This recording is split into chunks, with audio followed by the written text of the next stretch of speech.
Alrighty then, gamers.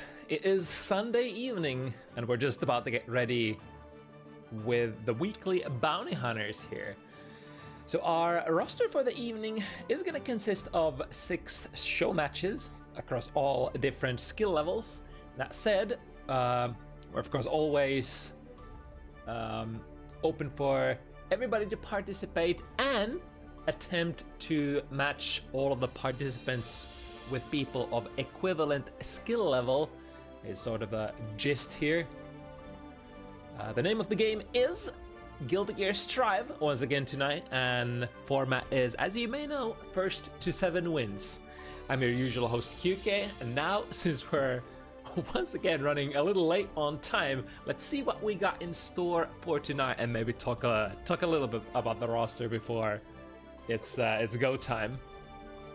So it's one of those evenings that we start with a huge banger and finish with a huge banger as well at the end of the evening. In our first matchup slot, we've got no other than Guessing making another explosive entrance with that Goat Lewis, a character that I would say we noticeably see less actually in the current patch. And I think most bounty hunters footage recently is dominated by Guessing alone. Oh, I got my kitty here. Hey, sweetie. Hi.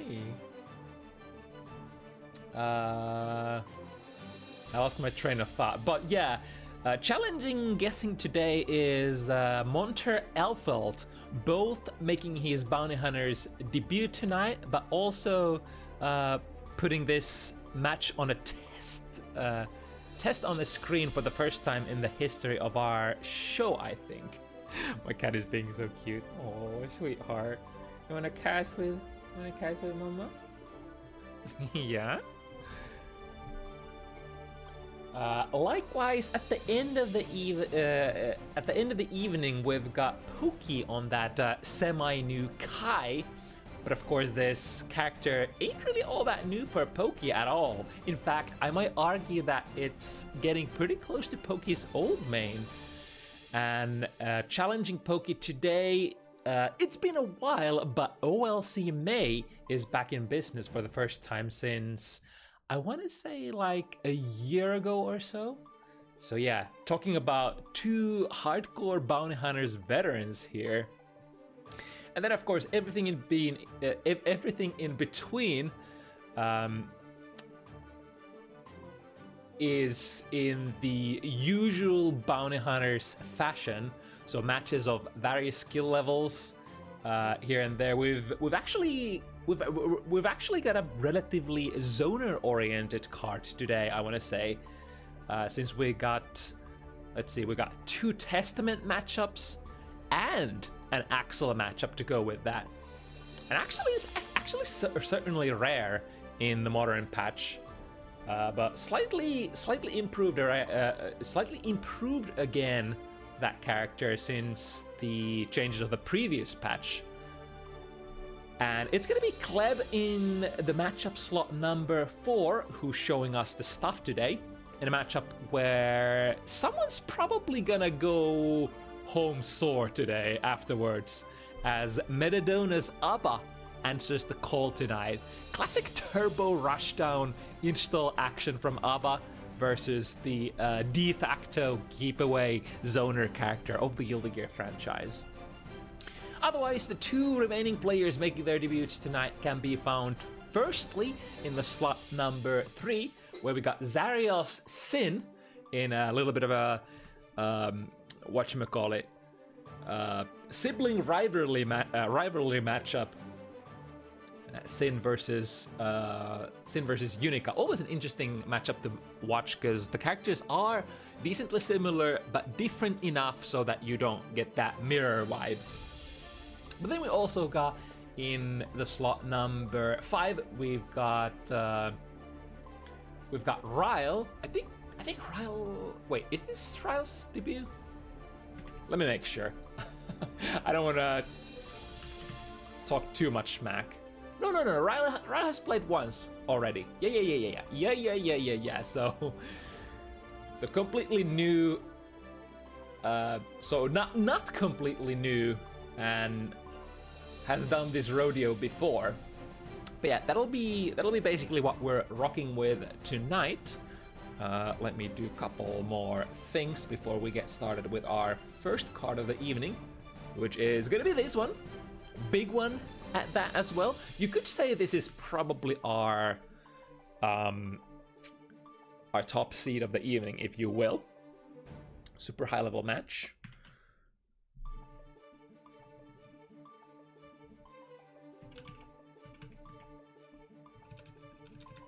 Oh yeah, Monnter's name was something else, right? Yeah, that one.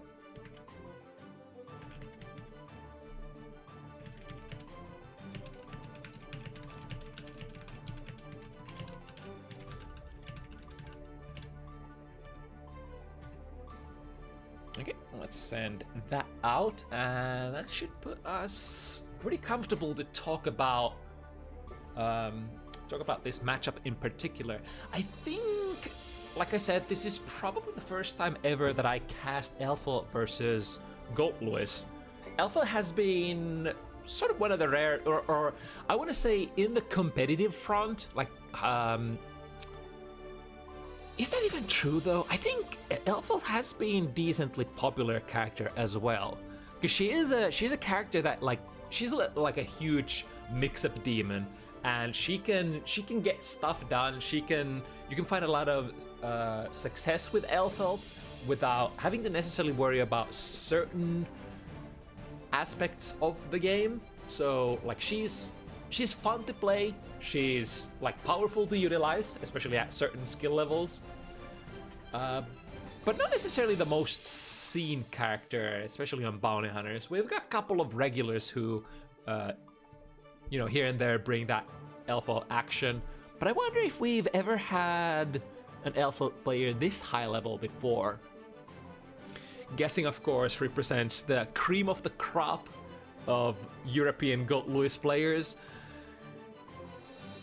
And yeah, it's like after the nerfs, like, GGST is for the most part like still the same character as he used to be, but there is still probably like a change in perception where GGST is no longer treated as that public enemy number one, so he's not as much in the spotlight. It's more like it is Guilty Gear, so we've got the big buddies usually under the magnifying class, and from sort of GGST it's kind of shifted to Potemkin during the last like half a year, but still a very powerful character. And I don't think there's like any reason, if you're just a competitive player overall, I don't think there's any reason for you to ever think about dropping GGST after the sort of the recent waves of changes to the game.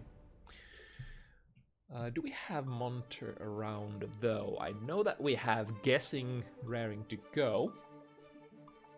Ah, there we go. All right, we've got both players in the room. And ground quakes as these behemoths climb on the arcade cabinet.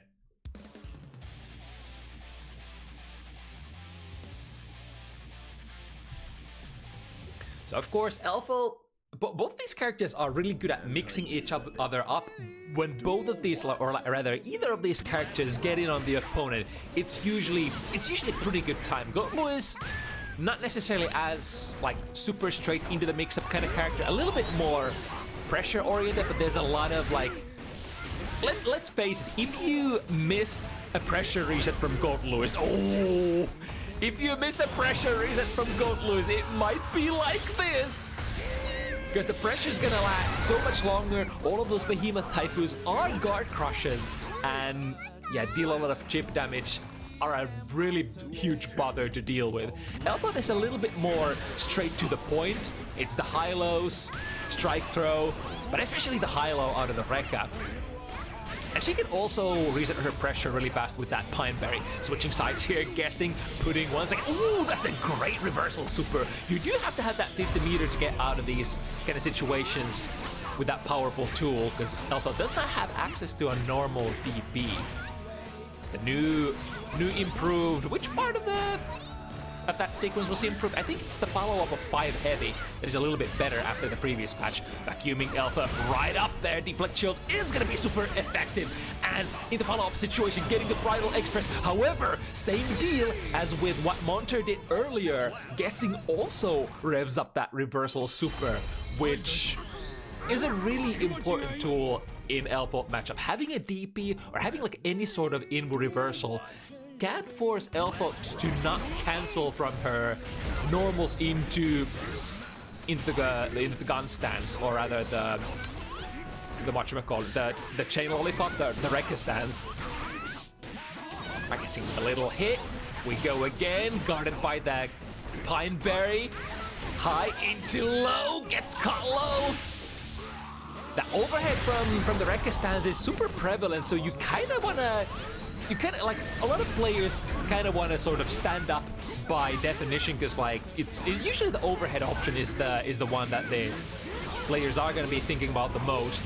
There is burst available, but Monnter deems that it's not worth it to go for it here. Save it till the next round where you can, I guess, more guaranteed get some value out of it. Stopping the string there at 2S and getting a throw.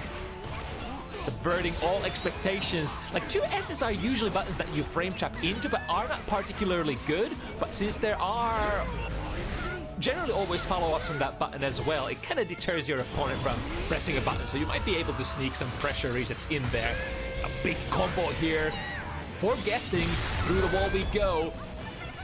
This could be another extremely fast game. Wow, did that Behemoth Typhoon actually go combos into the security drone, and that's gonna be that. Wow. Isn't that like 426 Behemoth, and it still hits so high? I wonder if Monnter actually extended himself into the Behemoth there, because that was a huge anti-air Behemoth that Guessing was able to get out of there. Coming from the skies is the Pine Berry. Can be used both for pressure but also for skipping neutral in certain occasions. Great 6P here from Guessing Game.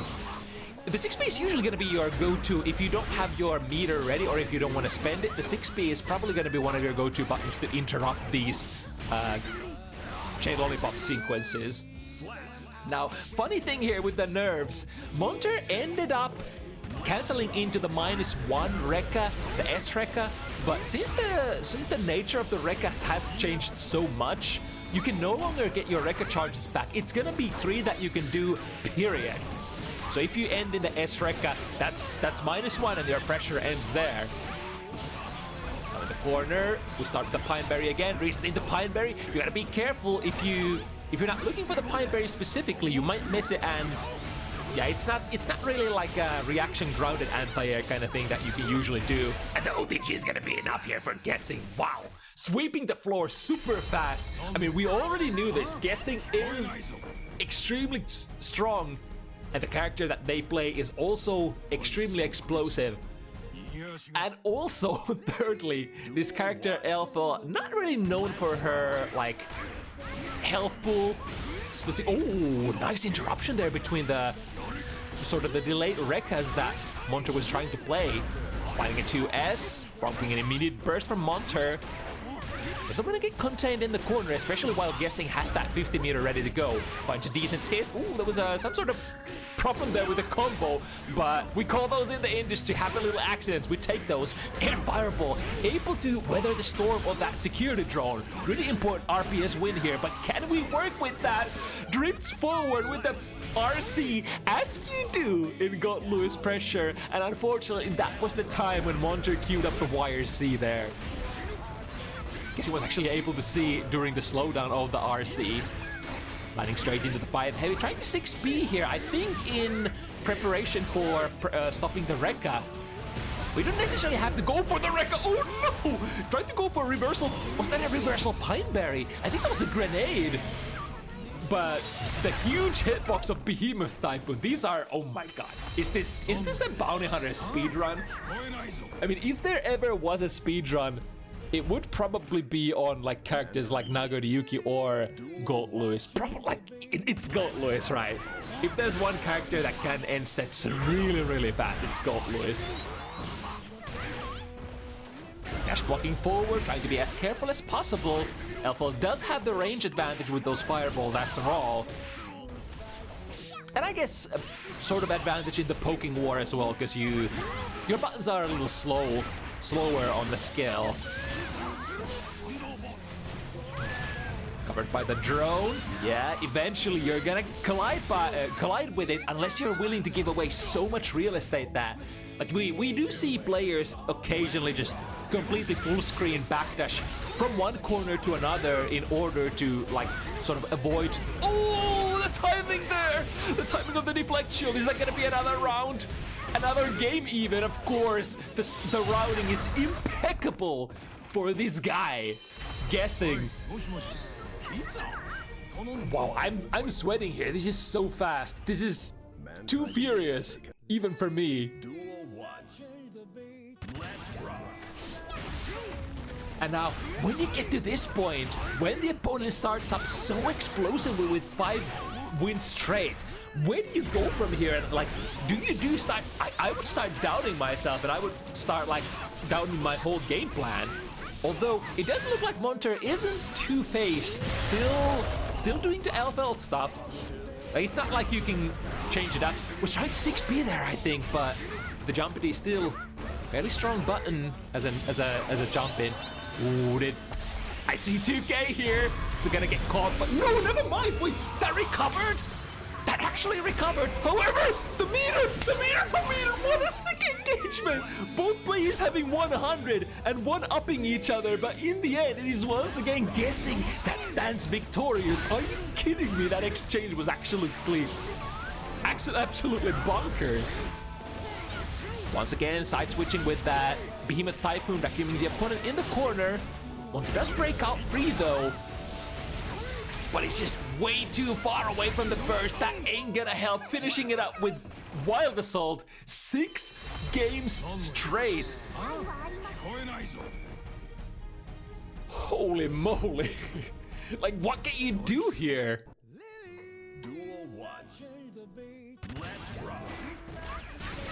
It's like, even if you try to slow down the game, it's like, is Elfeld really? Oh, we need exactly stuff like this. We have, like, the first really good whip punish from Monnter here. Although, with that burst, guessing able to weather the tides and sweep the momentum again. Surely not gonna kill just yet. Monnter is rocking with around 75% meter. Oh, with the jumpy, choosing the right tool for the occasion. Set point, just like that. Guessing game. Absolutely nutty play here. Ending the string on too heavy once again, but that too heavy is quite minus on block. It's kind of like expecting Guessing Game probably would like to go for 6P to prevent the Rekkas from going online. Now here's the last stand for Monnter. Let's go. Stealing the corner and stealing it again, flipping sides. Doesn't have the 50 meter. That could be a problem. Look how much tension Guessing Game has. To the other side. Oh, that's a swing and a miss. However, has the burst here. Guessing knows. Has to absolutely commit to the burst, but he knows he has to come out here. Otherwise, the OTG would just be the bane of Monnter here. Yeah, this is the power of Gold, Lewis.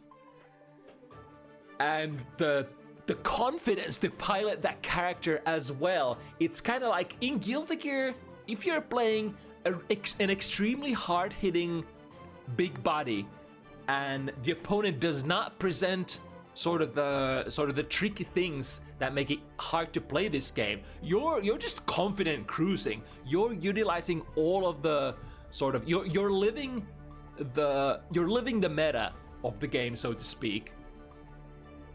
It's like, all right, let's gamble, let's play, let's go in, let's press buttons, and let's see which one of us is gonna deal more, which one of us is gonna score more rewards for our efforts. And it's usually gonna be the big body. Holy moly, Guessing Game. All right, let's see if our next pair is actually ready to go. Man, that was definitely something.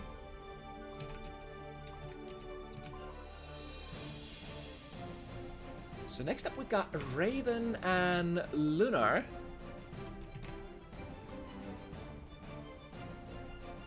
Not you, sweetie. I didn't call for you. my cat Luna just looked at me. Not quite that. Not quite that, sweetheart. Not quite that.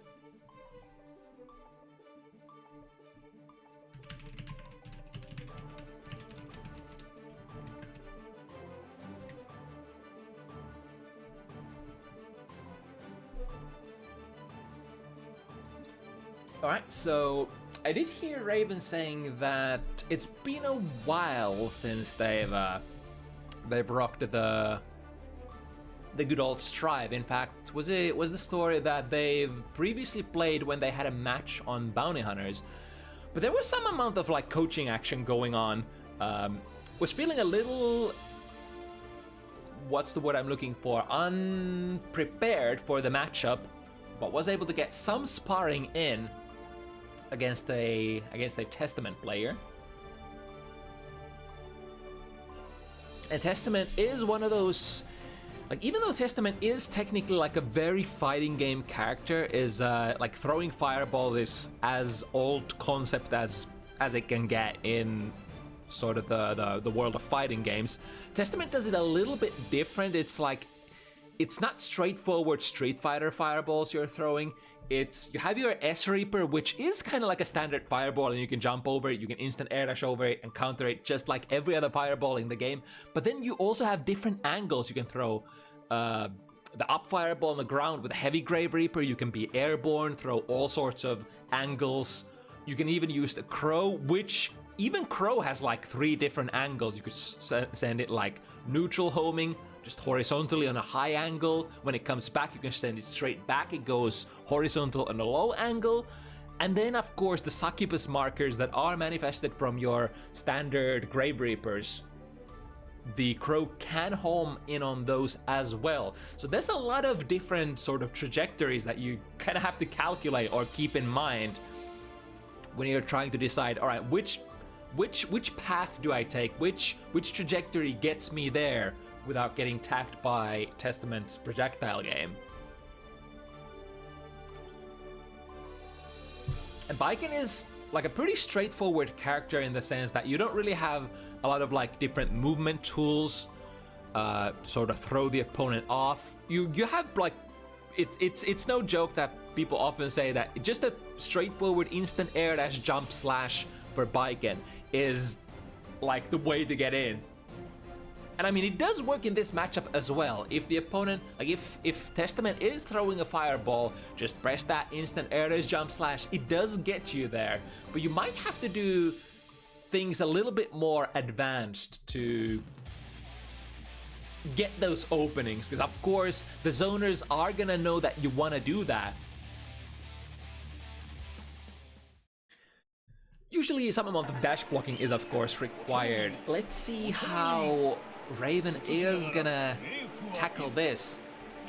Of course, when Baiken gets close in on Testament, it's party time, alright. Testament doesn't really have a lot of like good tools to get you off of them, other than maybe like a strong fast 2K. But that's 6 framer, and you do need to find need to find the gaps to press those buttons if you want to go for it. Other than that, it's just your reversal super, which is like one of the slowest ones in the game. So you could even close slash and safe jab that thing. Let's see how it goes. Starting with backing off, putting the succubus markers on the screen and sending the crows. And exactly when you get to this point, when you can manage to get the curse on, that's when your rewards basically skyrocket. They're not necessarily like the standard big body rewards you have in Guilty Gear Strive, but you do get like RC equivalent damage without having to actually spend any tension. Nice counter hit confirmed there.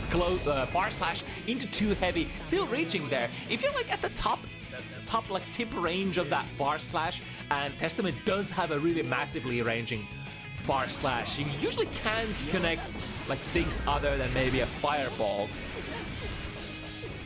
gauging those ranges for Testament when you can go for certain kind of harder hitting combos is super important. Now we have a tether in, however, Lunar able to build a little bit of distance here. Can we get a punish? No, of course not. Raven does have the 100 meter to save themselves out of that reversal super, and that's gonna be converted into a kill, or is it? Or is it? Literally 1 hit point left. Can Lunar make this comeback? Close slash coming out from that proximity? Okay. Okay. How did that activate? Even so, the anti-air was pretty good there. Sending the crow again. Lots of plus frames, even from the Exabeast, what are those called? I always forget. Arbiter sign, that's it. Thank you, Testament. Whoa. Raven must have extended themselves into that poke, too heavy. Probably the most disjointed normal that Testament has in their kit. Here comes the overhead Arbiter into a low Arbiter.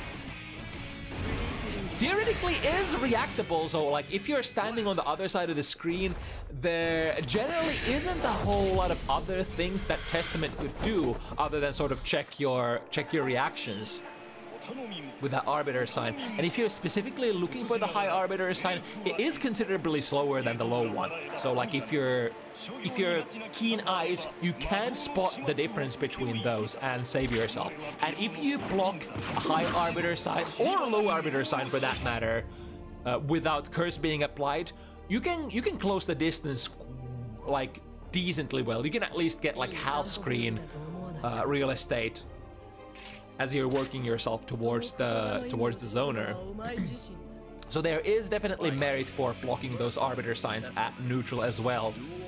If you think that there's like why would I do that? It doesn't improve my position. It really does. The frame trap into 2S. Blocking burst from Raven. It's clipped by the sky, out of the sky. First with the heavy fireball and then with the crow.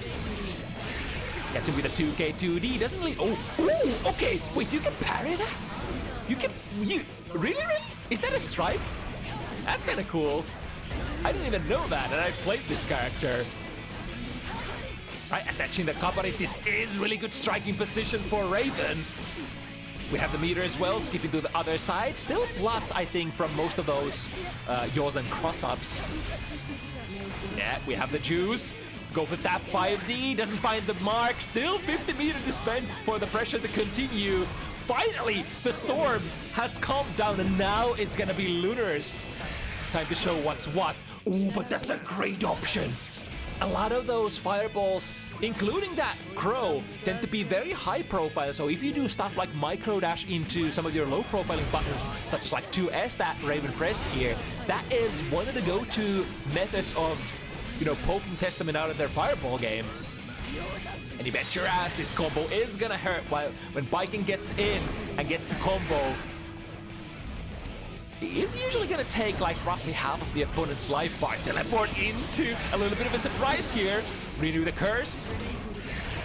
Fully charged S Reaper. Really great lingering poke on the ground that forces the opponent to jump. The 6 heavy counter hit. Tries to bait the bird. Just Raven not really quite yet ready to do that. Teleport to the other side. The maneuvering. We could teleport again maybe. Or just wait for the anti-air patiently, just like that, Lunar. That's kind of great train of thought in my mind, because once you've used the possession to teleport recently, the opponent is going to be thinking about it a lot, right? So then you switch up and do something else instead. 2 heavy missing here this time. I think it's generally like much easier to connect with the 2 heavy from strings if your opponent is mashing into it or extending themselves into it. Crow ends up whipping. Teleport straight into 6 speed, catching Raven trying to back jump. The gun has been used. Raven still has jump juice left. Or specifically 50 meter. Still wants to fight for it. You have to. If you're not gonna burst here, then when are you going to burst? Teleport straight into the close slash. That was a great timing from Raven. Can we finish the combo? Into the Oki, into the Chef Kiss TK Yozan. The most classic way of opening up the opponent with Biken. Yeah, no small rewards. Like, often there is some amount of, like, sort of decisions you have to make when you play that possession RPS. Is like, okay, if Testament is gonna teleport at me, I'm gonna stand here at the marker, but then am I gonna throw? Am I gonna jab? Or am I gonna be a huge boss and just press close slash? And if you do go for the close slash, your timing might be off. You have much less time to react to what's going on. But definitely doable. Ooh, tried to backdash there, got caught by the Arbiter side because the screen hasn't, or like screen is basically full scrolled. So there is nowhere to backdash to. Nice reaction here for Lunar. Sent the Crow. Very high jump, able to avoid the angle. Sometimes, like, there is no choice but to take that curse from Testament, but on the other hand, a lot of the times it's like super important to know when you can afford to, or when there is RPS, like for example, when you can jump, try to jump out of the Crow, and when you can't. Ooh, baiting a throw here with that drive-by Yozan. Going into the next round with a big bang. Raven with full resources, starting with the 2S, a little bit faster than usually what Testament's far-range pokes can muster up. And the chase is on, the jump slash finds the opponent from the sky. Here's the double jump, tries to bait a grounded anti-air approach here. Raven stays fairly patient though. With the gun combo, should be a sneak though. Oh, unless there's a drop. Base the Arbiter one, a little bit too far away. Wait, still, I think that was not a punish, but I think Lunar tried to still recover from the situation and press a button, seeing that too heavy whiff. Too heavy from Baiken is quite slow on recovery after all. So there definitely were bases to think that it might be your turn. Ooh, that's a great instant air dash. Forcing Lunar to reach for that burst very early in this round number 4. Finding a 2S again. Place yourself in a good place, and that 2S is gonna find a lot of rewards. Good trade for Raven. Lunar still walked down in the corner. Low profiles under that, and then cancels on whiff, or rather, not really whiff canceling, but after recovery, canceling into Arbiter 1. Or sorry, Calamity 1 is the name of the super. BlackRaven is eroded, but has to react to that high-low mix-up full screen. Ooh, to the other side with the jump K. However, I think unless you have a curse applied, converting on the jump K that does cross up like a taco kick from KOF, it's a little hard to make that conversion happen. Goes for Farsi shenanigans. Parrying the high Arbiter again. Yeah, it is definitely done purposely here by Raven, which is kind of cool. Because like he does parry both of the high and the low, doesn't it? Or does it? Wait, does it? Yeah, it does. It does. Because it's a full it's a full direction, omnidirectional parry, if you will. Timing is basically the RPS that you're playing with that move. Closing in after that whiff 6B. You think it might not be a whole lot if you whiff a 6B, but it do be a lot. BlackRaven was able to get in because of that, and because of that one whiff. All of your life is gone now, and positive bonus going in favor of BlackRaven here. But the curse has been applied. Getting a good far slash here would be a really nice start to the show. There we go. Oh, doesn't get the dash in though with the for the 5K. It's a little unfortunate. I think a lot of those Testament combos are still a little tight when it comes to like dashing at the opponent and then making the 5K 6 heavy into like super, for example, work. Testament has a little bit of finickiness in the combos like that, but no other choice but to fight on here despite that mistake. And it would have been a really, like, you can at least comfort yourself with the fact that it would have been a really hard comeback to make, even if you do get the conversion here. So now 2 games of a lead here for Raven. The match is starting to picking up a little bit A little bit of a pace here. Oh, that was greatly placed, that heavy kabari. The de facto furthest reaching poke from Baiken. You can definitely use that in zoner matchups if you position yourself accordingly. Yeah, like so here, especially when you're in a situation where both players are kind of like feeling each other out and checking if the other player wants to whiff something or press something. Ooh, found the hit into a combo. Surely not gonna be a kill yet. Switching sides as well. Blue Wild Assault in order to claim the dominant pressure position back. Definitely worth the investment to sort of make sure that there is no funny business happening. Starting with the instant air dash jump K again. However, no conversion. Great air throw here. Can get you either a safe jump or you can just, you know, if you don't have succubus markers on the field, you can certainly send that counter hit 6 heavy. Can we get a combo video? 5K into send the girls. And now this is gonna apply the curse on the stage shift. We can go for a lot of different things here. Chooses to go for the fake safe jump. Of course you would. Baits the burst. Raven not ready to go for the bait yet. And here comes the Calamity one. Great reaction here. There's a lot of things in Baiken's pressure that you can actually power through with that. And even though that reversal super is low, it has a lot of reach, so you can afford to play it from a distance where maybe DP characters couldn't. While Assault brings the pressure, attach the Kabari for basically quotations for free. Ooh, gets a sneaky little reset here for another one. Lunar says it's enough. Ooh, but here we go, back into the same position. Finds the hit, TKOs, and probably was what Raven tried to do here. Gets a little bit of a miss input, and now Lunar could potentially fight back. Did set the succubus marker behind the opponent's back, which is kind of like the backbone of your escape the corner RPS. But unfortunately, Raven was not gonna let that fly for free. Once again, slipping and sliding past that fireball hitbox. There are a lot of situations, especially when you're active and playing aggressively against Testament, you can kind of get there before any of their fireballs actually manage to manifest. Of course, like a little bit of that problem was remedied in some of the modern patches where like there is barely any hurt box now in your Grave Reapers, as far as I can remember. Through the wall we go again. Last time was a fake safe jump, this time just backs off.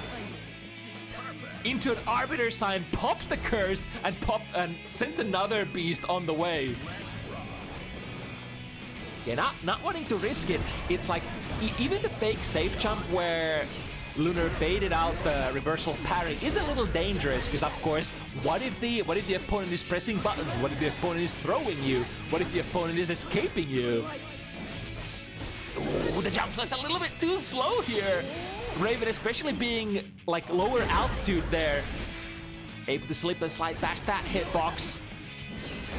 Both players trading normals on block, baiting the burst into a late air dash, classic Guilty Gear maneuver to bait out throws.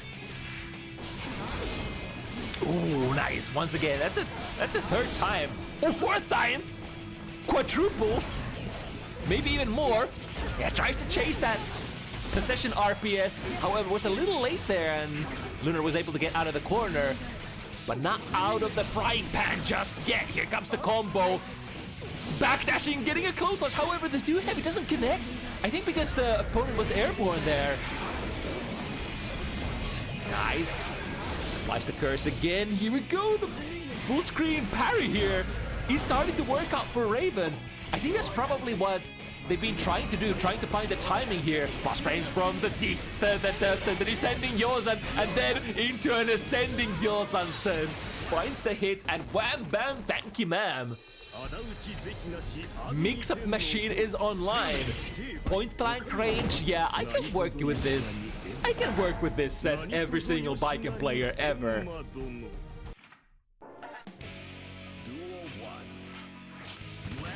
Now, how is Lunar gonna tackle the rest of this matchup?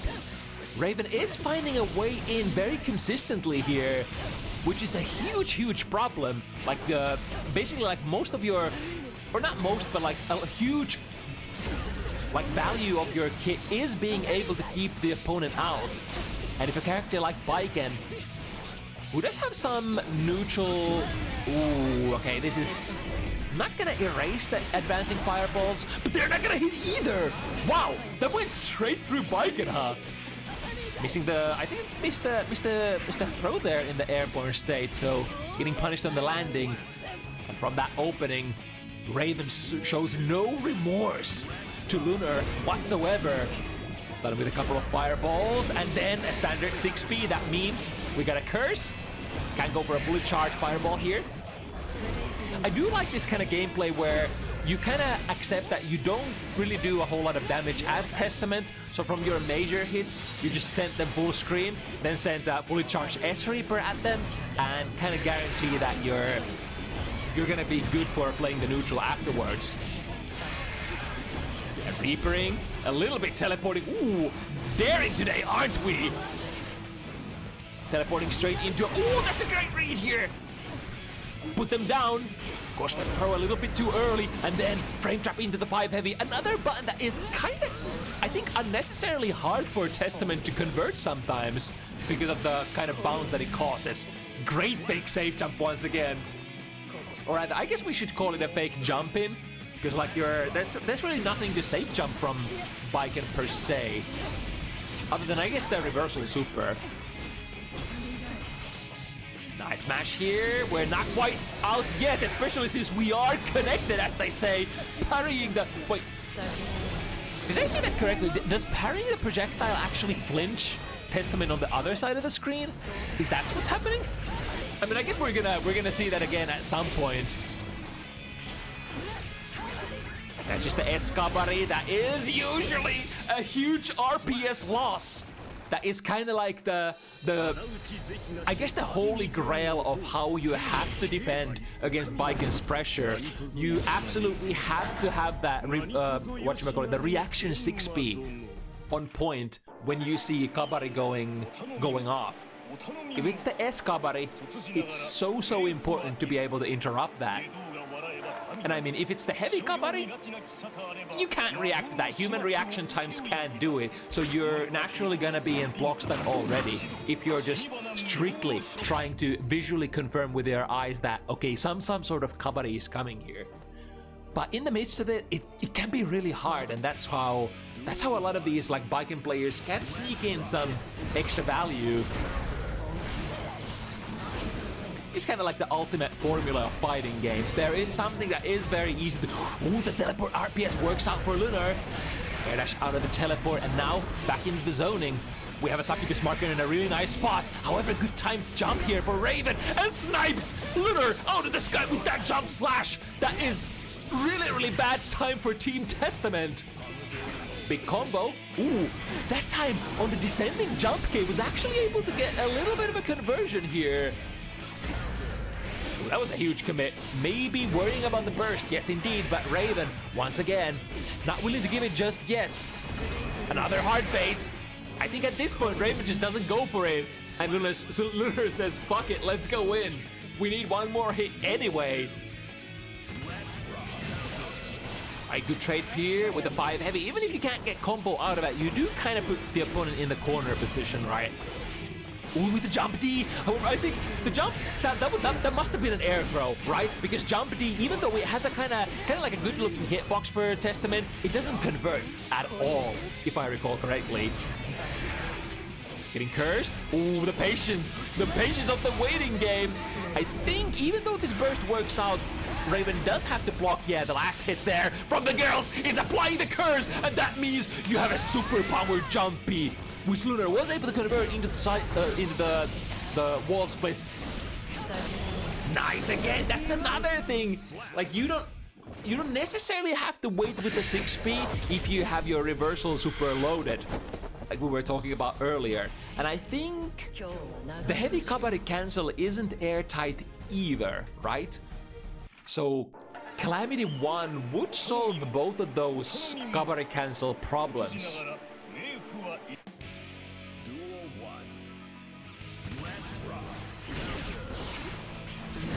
Started with a fairly even trade here. Marker is in an awkward place. You can't really send your crow in that direction, but you can definitely send your main buddy there if you're feeling spicy.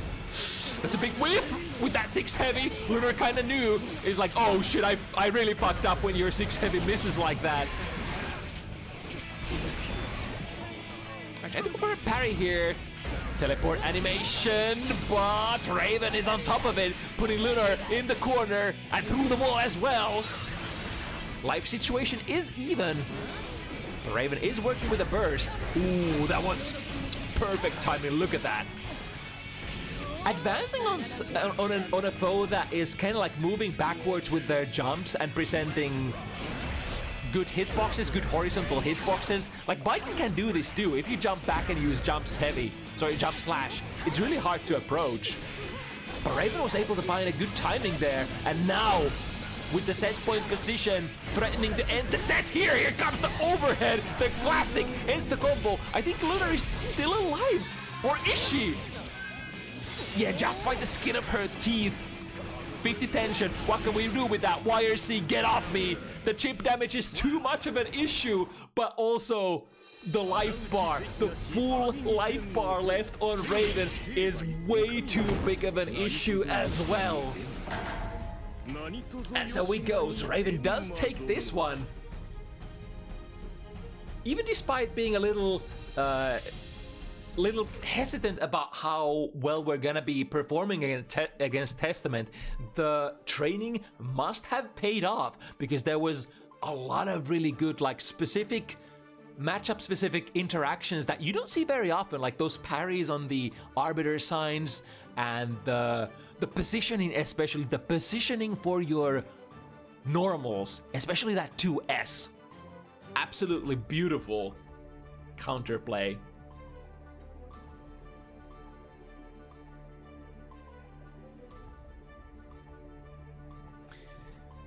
Right, next up, we've got a newcomer on the horizon. XarioS on that Sin.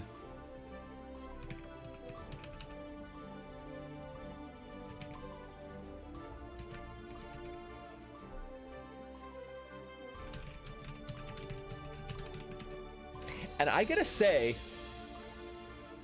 it is once again no coincidence that this country, France, produces an absolute beastly amount of Sin players. I mean, you just look at like the top Sin player in the world is from France. There's been like 10 different Sin players on Bounty Hunters alone from France. This is truly a country that loves this character a lot.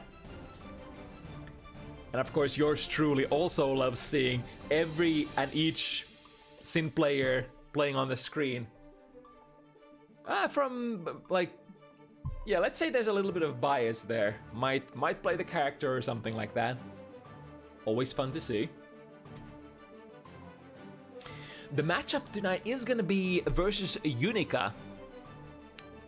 So sibling rivalry here. Cool thing about this matchup is that both of these characters are quite standard.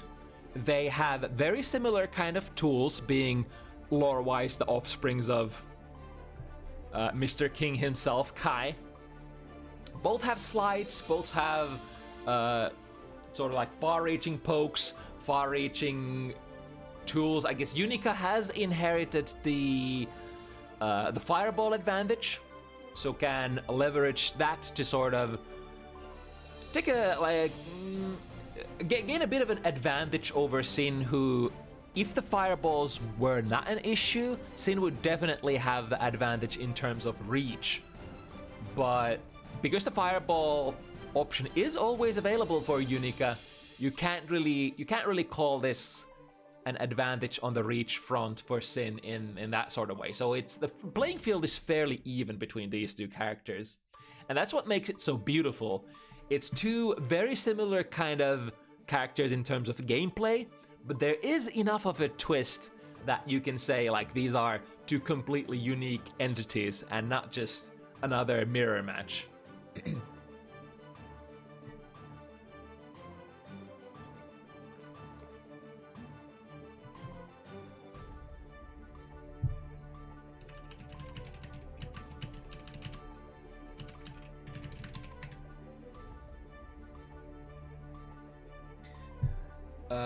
In terms of advantage, I think it's probably a fairly even kind of a matchup, I would say.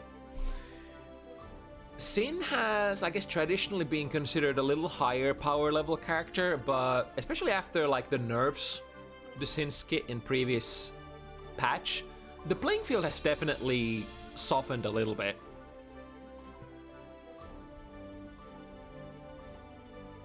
But Unica is also sort of like, I don't want to say like unexplored frontier, because there have been a lot of players playing this character, right? But I think the problem is a lot of like super hyper competitive players have not wanted to stick with her necessarily, because there are maybe sort of options that can yield a little bit more. How should I put this? It's always like a weird way of trying to construct this, but Unica is a very standard character. There's kind of like no way around it. So it's kind of like trying to make it at the extremely top level of competition with super standard character like Kai. So like, do you have the fundamentals? Do you actually have the fundamentals to play this character at very top level? Because like everybody's gonna know your tricks, and everybody's gonna know like how basic fighting game characters work. So you can't really surprise anybody. Like for example, how you can maybe surprise them with Ino. Like you have a lot of dirt, like Melia, and characters like that who like put you in really weird and screwed up situations. No knowledge checking, usually. I mean, I guess there's a little bit more of a knowledge check factor to Unica, because she has some tricky tools, and you have to know her frame data and her cancels. Stuff like her 5 heavy strings. Like heavy button into 5 heavy into dash cancel. Can be a sort of like a knowledge check if you don't know how that tool works, for instance. But there aren't too many of those in Unica's kit, I want to say. Like a brief look at Unica and you should have pretty much the whole picture of how this character works. But I guess the same could be said for Sin Kisk as well. Extremely standard character, but you do have to know like certain peculiarities of the RPS in order to just not get run over. Right, let's go. XarioS on their debut match, facing up against Scarlet. Wait, is this the first time Scarlet plays Unica on Bounty Hunters? Duel 1. Let's rock. I think so. And Scarlet has been rocking a lot of different characters so far. It's been the Testament and the DC, if memory serves correctly, and now it's gonna be the Unica. Oh, straight into the big moneymaker of this character. 5 heavy, 10 frame startup of absolute hitbox goodness. One of the moves that you don't really want to mess with. And because the button is so fast, this situation round start is also a little peculiar. Yeah, that's exactly how you want to tackle it. Take a couple of steps back and try to whiff punish it if you can. Of course, XarioS was a little bit slow there on the button, but this is kind of like the general gist of it, how you want to play it. Waiting for the DP. All of these players have a pretty potent DP. So you're gonna see baiting back and forth probably during this set. In addition to DP, we also have this tool. Can change sides just like that. Back against the corner, we can take the wall. Counter it with a 2S. And able to steal another round with their name. 1 round apiece. Who's gonna take the first one? All players with high amount of tension. Started with a DP here. I mean, that's definitely one more option that you can choose to destroy the Unica round start 5 heavy with. But of course, really scary kind of tool. Really risky kind of tool if you want to reach for that cookie jar. Nice jumps out of the... So was it that far slash sequence?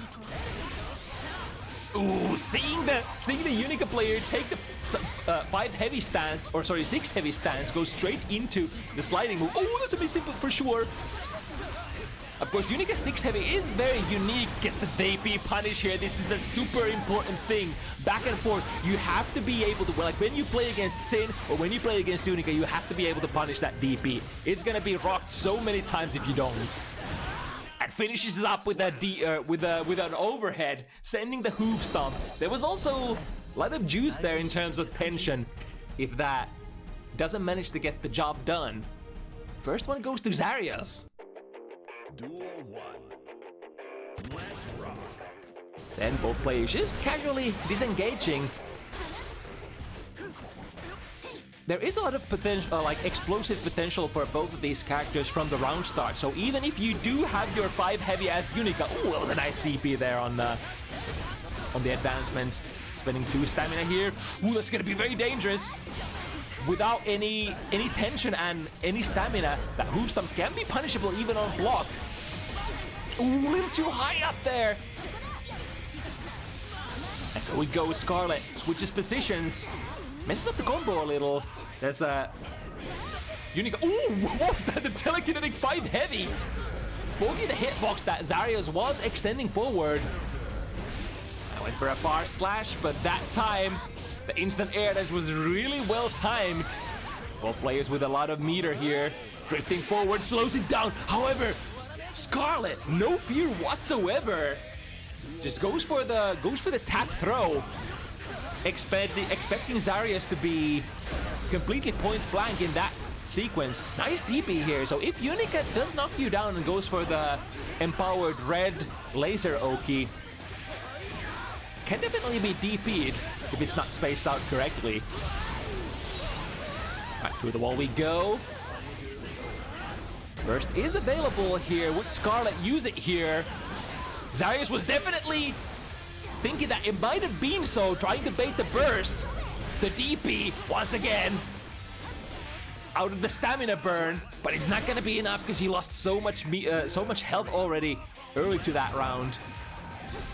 Oh, I like that. That's another one of my favorite round starts on these characters who do have good pokes. If the opponent is disengaging from the round start, just dash forward a bit and see what happens.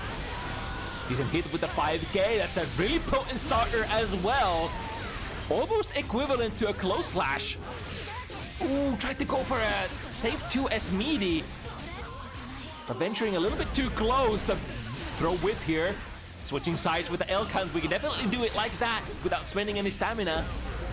And into, yep, just hoop stomp, finish the BMB, and take 2 quick games here for Team Sin, for Team France, or for Team XarioS, whichever one of those you are representing, or maybe even all of them at once.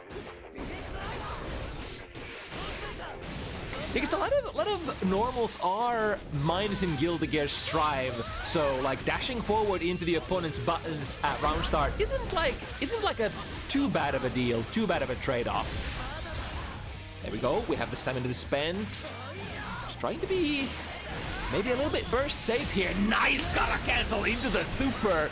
That is another thing that you absolutely want to have in your kit as a Sin player.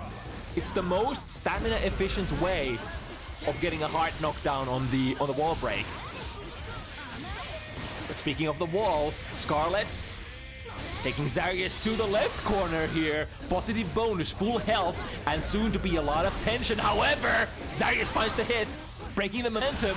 Overhead into the into the stamina burst. Sorry, the tension burn. 100 meter for Scarlet though. Can cancel this for more pressure. That red overhead doesn't usually go into much. Only, I believe, +5 on hit when it soft knockdowns the opponent. RC here. Counter RC for XarioS. However, the 5P was too fast there. Able to jab Sin out of the sky and potentially threaten for a first game win here. Scarlet would definitely like to open it up. Ooh, missing a 2k. Lots of respect from both players. There we go with the 2k 2D, switching sides. However, that was not a safe jump. I believe you can set up a safe jump in that situation if you're goated. Baiting here with the double fireballs. One of the classic maneuvers for Unica for keeping the opponent out. Ooh, but the instant air dash comes out much faster than Scarlet's equivalent. Here we go, through the wall, RTL. The Kisk family secret tool, which unfortunately Unica did not inherit. Oh, it's gonna be enough, right? It's indeed gonna be enough. I do like that decision here. The opponent is so low that yes, you could DP out of that, but that DP isn't gonna get you the round. So why not spend the meter instead? If your hunch is correct, you're gonna get the round straight away, and the game with that as well. Ooh, going for the Michael sword variant here, which I guess you did inherit from your mommy. Ooh, okay. So the 2 stamina burn into an airtight low in case the opponent is trying to press something, and Scarlet was indeed trying to do something that time. Running a far slash sequence into a dash cancel, into more damage goodness. Can we build in that 50? Not quite, so have to break the wall here. Just with a good old... Ooh. Wait, do we have 100? We do have 100 here. So the situation is really interesting here, especially since XarioS chose to drift upwards there. DP out of the corner. One more DP could be it, but we could finish it with fireballs as well. Or just a classic good old air throw from a PRC. Name a more iconic sequence than slowing time as your opponent is in the air after you whip something and then you air throw them. Alright, a good hit here. A little close or a little far from the RTL though, so can't get the wall break just yet. We are in a good position here. ODG2S into more pressure. Ooh, great throw out of the L count once again.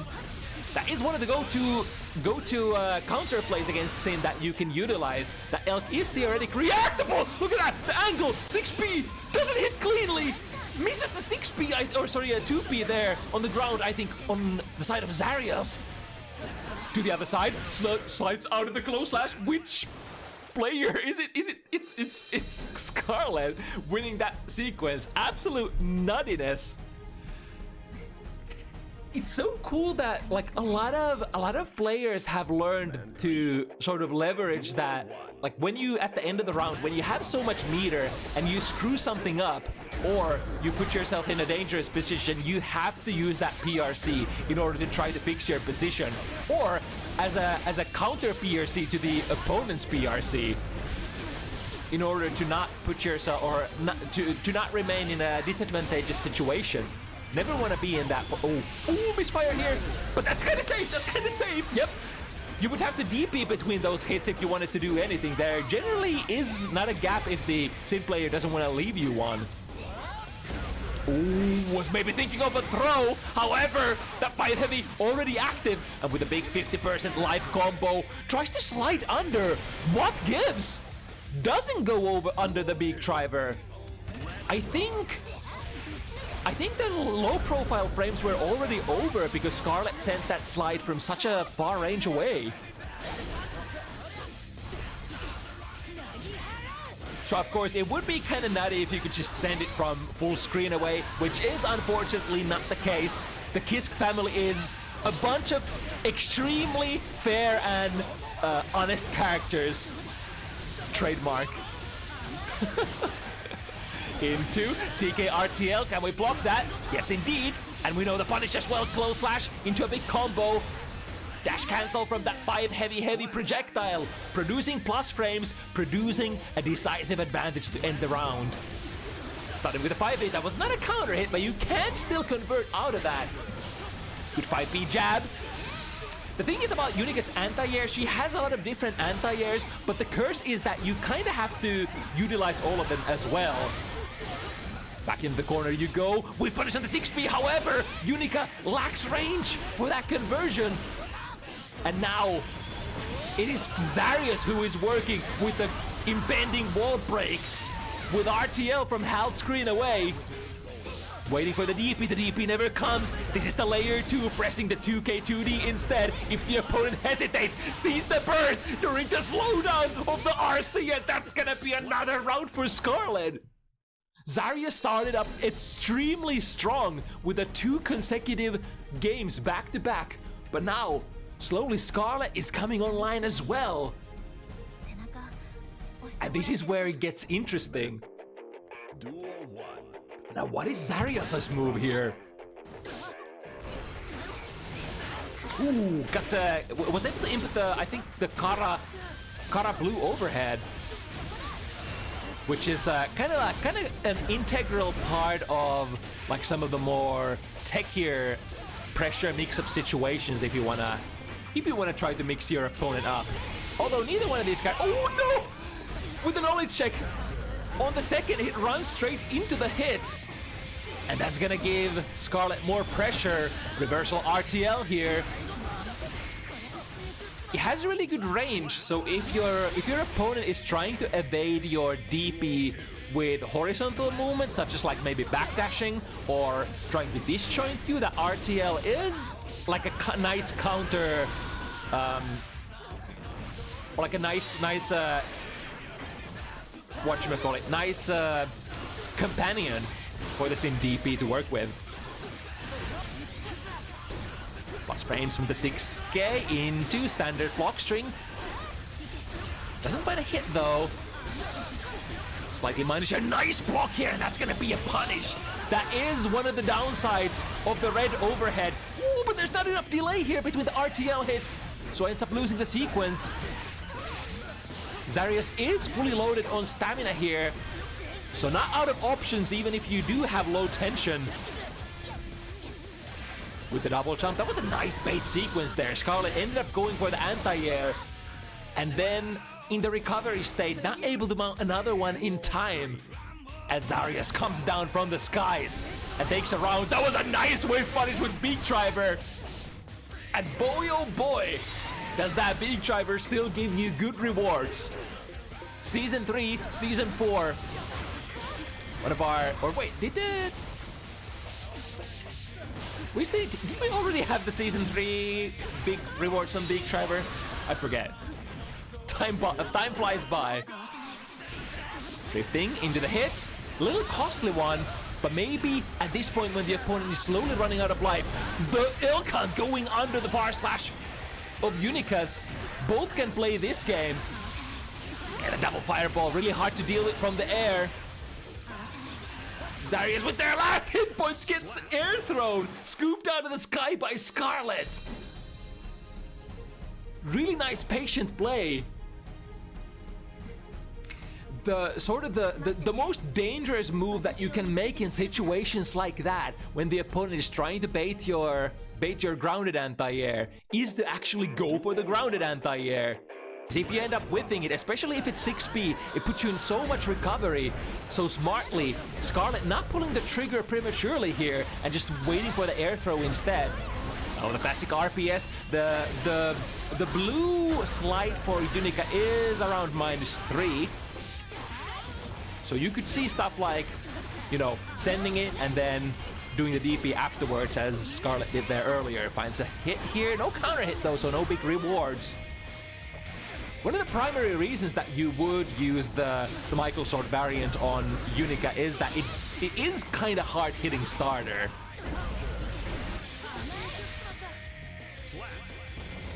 And especially in the corner, you manage to get a counter hit with that, it's usually lights out immediately. Oh, speaking of whatever else is a lights out, the 5 heavy counter hit from the round start.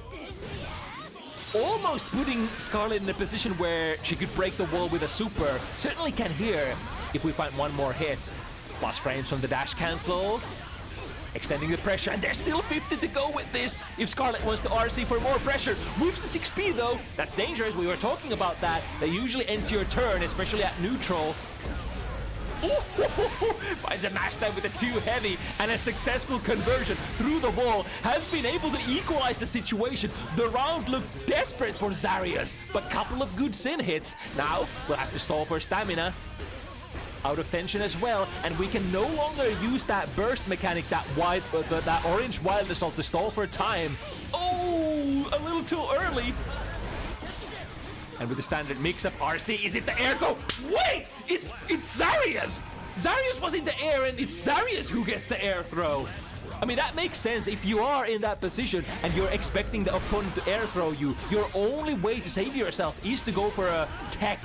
But that tech turned into a throw and actually caught Scarlet.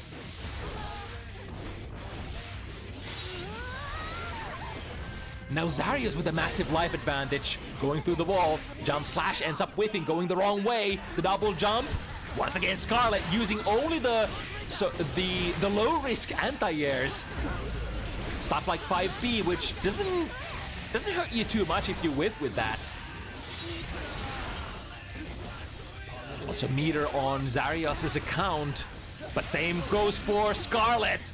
What's gonna happen here? Able to find the gap, use the super, and now a couple of big beam supers, or just a conversion like that. Sees the burst come out during the slowdown of the super, and Scarlet has definitely found her stride here. Duel 1. It looks like there is no end to all of these good reads. I mean, it's not to say that XarioS hasn't had good reads and good plays as well, but it seems like at the end of the round, it's always Scarlet who gets the longer end of the stick.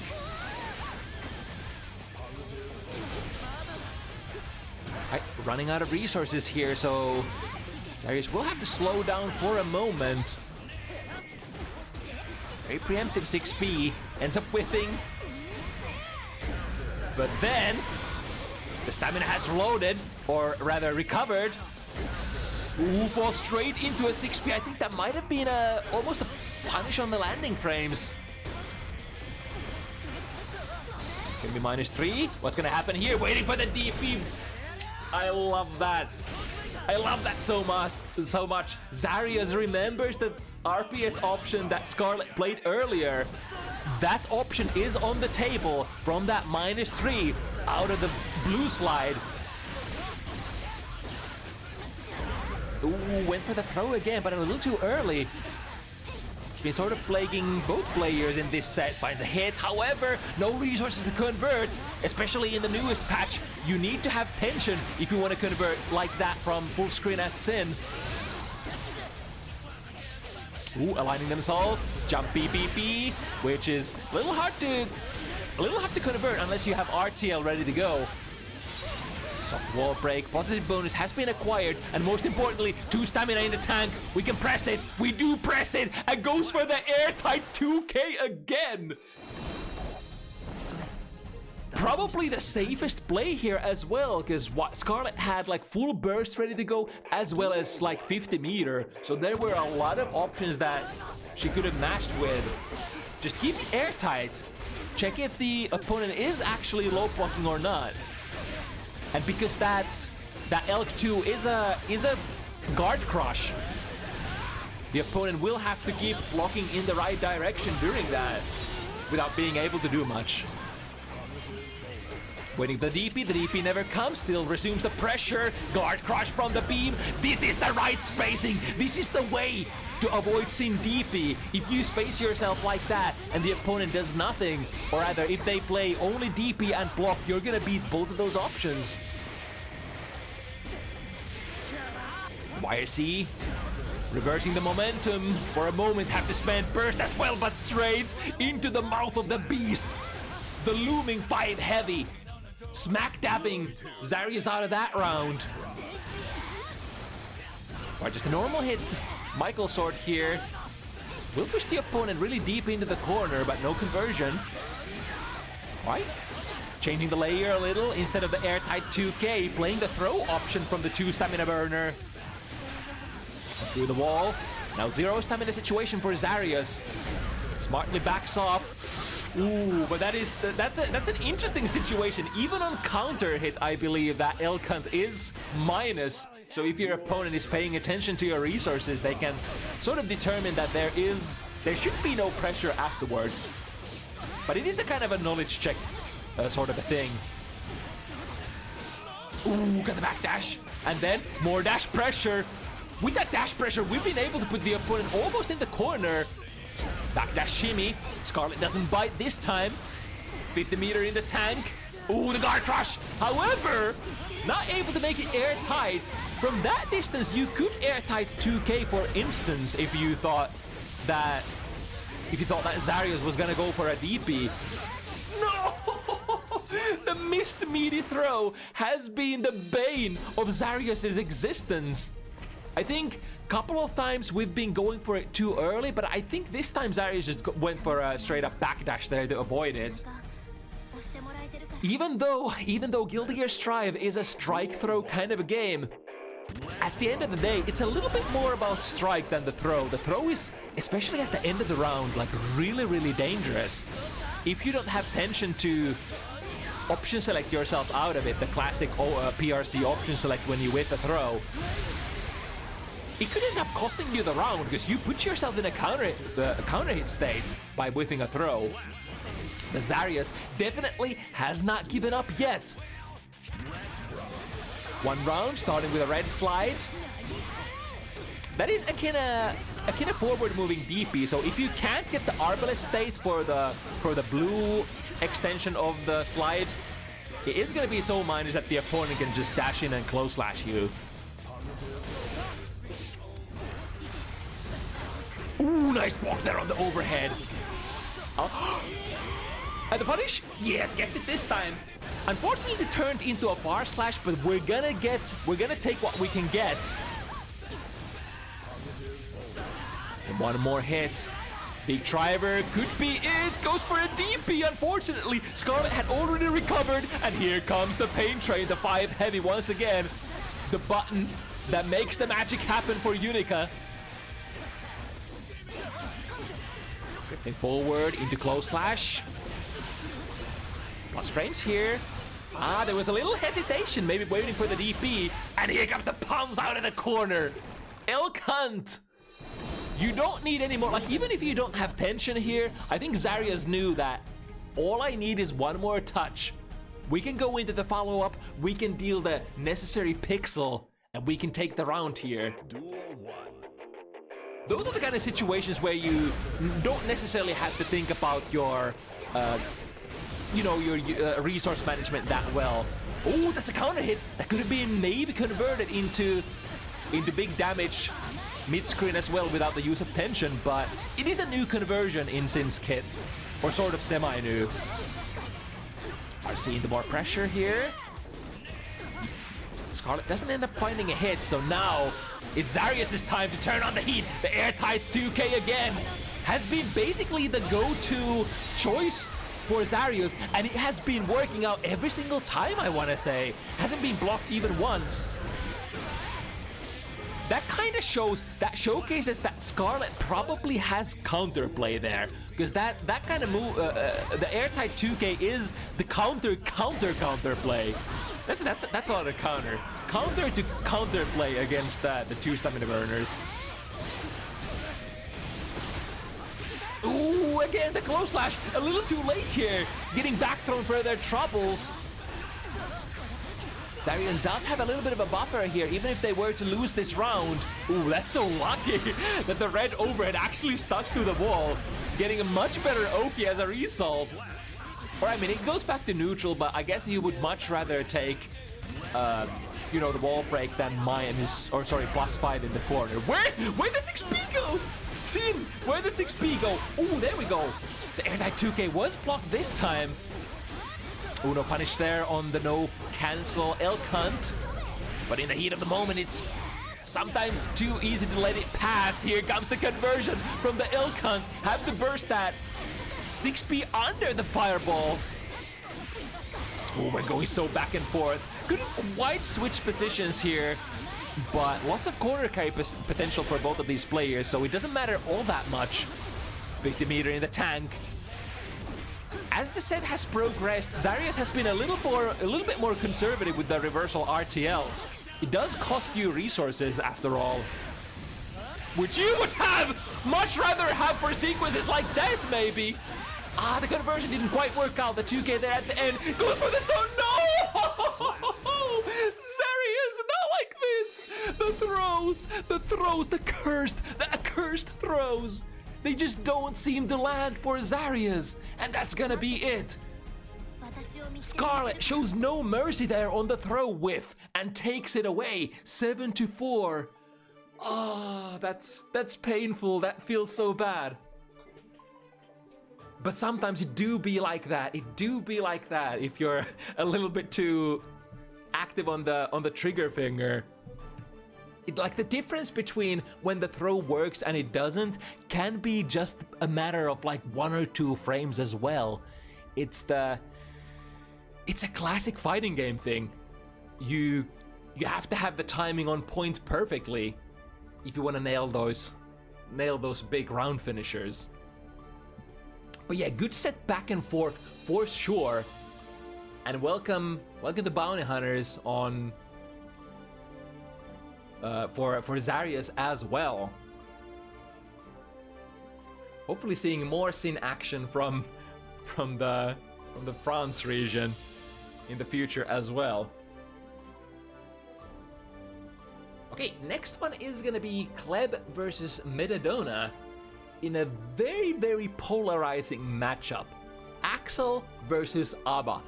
It doesn't get much better than this if you're here for potential CBT once, you know, the plot pop comes in and Axel is like, okay, it's in the bag.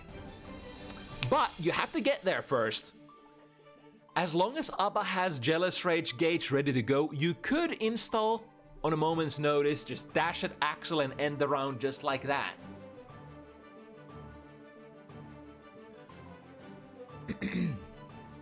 So very similar kind of vibe that we had earlier this event with the Baiken versus Testament.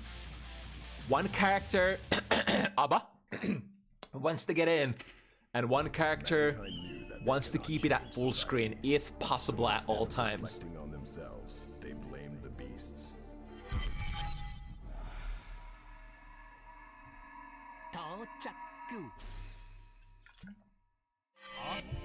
Alright, he's here. Or hell. As the boy said. Now, finding an opening to install is gonna be relatively difficult. You're probably gonna have to like make Axel whiff something first, and rather something that has a lot of recovery. But it can be a little hard. Let's see how Metadona chooses to tackle this. Starting with a very common scenario that you're gonna see a lot of the time this set. Axel keeping Abba out. Taking them from the... Another like very tricky part is that like you... Not only is your dash really poor, it's like your aerial movement as well is very subpar. Able to sneak a install in at the very end there. That's probably how you're gonna find most of your openings. Oh, are we good here? Maybe somebody at the door? Okay, ready to go back. That's a nice sportsman-like feat there for Metadona. Just wait for the opponent to come back to the computer or console, whatever platform you're playing on. Arcade stick, keyboard, pad, hitbox, whatever device you play with. Ooh, was able to get the parry there and caught the 5 heavy, upper 5 heavy, catching the backdash. Now we're in a good position. Install is on. This is where it gets fun for Abba. It's like 5 seconds of fun time and then it's over. Never mind, we get the uninstall and the pressure goes on. And normal Abba's pressure is like relatively versatile as well. A lot of normals that just move you forward, and especially if you have tension in the tank, you can kind of cover for some of the openings that might manifest from the opponent defending your normal pressure properly. Plus frames from the rainwater and putting Axel into a nice spacing here. That's gonna be a hit though. But the problem here is the Keeper of the Key, that super that Metadona just used, doesn't get you all that much unless you're already in the install mode. And still can't install. There we go, able to land enough hits and the key grab. long as you're past that 25% threshold, here comes the real keeper of the key. And knockdowning Kleb on the side, or on the screen shift as well. Yo, where are you going? Where are you going? The fast movement speed with the last jelly, making some plays happen here. Metadona. Hipping and hopping. Behind you, and we're dropping straight into a good combo position here.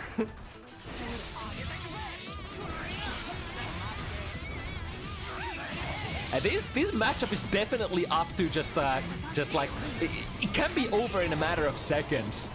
Yeah, look at you get a good engagement with the Jealous Rage mode, and it just flows so well. If the opponent doesn't, or like if the Axel player doesn't have a burst, and speaking of burst, able to install, and then Kleb was able to save himself though with that RC, but that tension, look at that tension, that's not gonna be coming back anytime soon. So Kleb will have to work with absolutely no resources here on the hard knockdown, but also at the same time, 2 seconds left in the bar of Metadona, and now that's a full bust.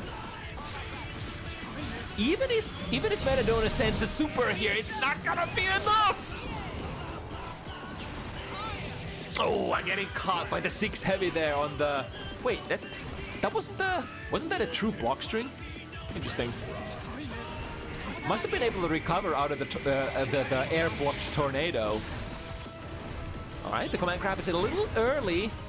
Of course, the fastest version of the command grab is when there is basically maximum screen distance between both of the players, because it manifests kind of from the other side of the screen.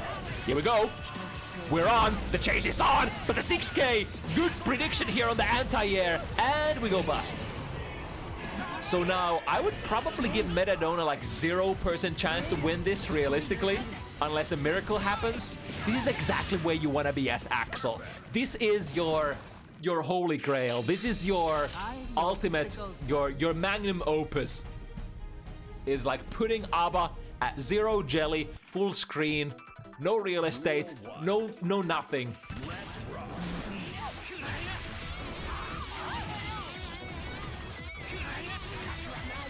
Right, pulling the opponent in. You can afford to pull ABBA in like momentarily, especially if like YRC is not available. You're kind of fine with that.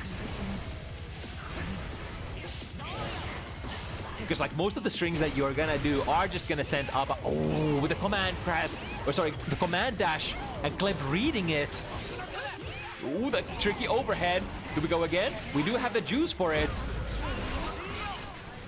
All right, Metadona trading.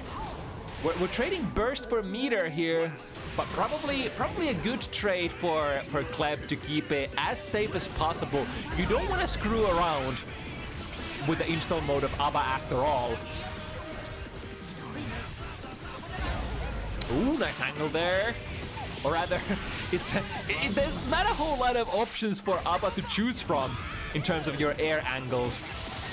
The small thing that you can do is use that jump D, which is kind of like a delayed dive kick function. Oh, keeper of the key here. We're going in and getting the manual uninstall. Able to save that 25%. 2 seconds. It's not even up to the timer here. Kleb just using the 5B to check ABBA out of the sky. It's really tough. If you choose to install with just like that 2.5 seconds in the tank, there's not a whole lot of stuff that you can do. You can run an Axel and get like one mix-up, and that's pretty much it.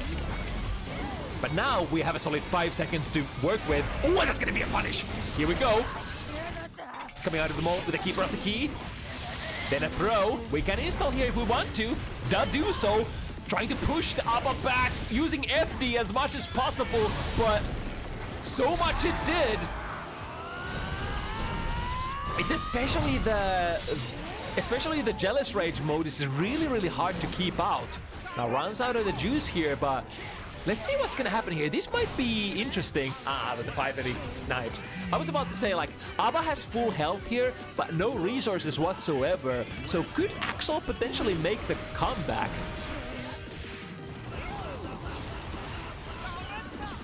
Nice block on the overhead. The not so instant overhead jump heavy, which is it is really fast. Ooh, was actually blocking here. And that is not an unblockable. That's kind of like a full screen strike, if you will. The activation of the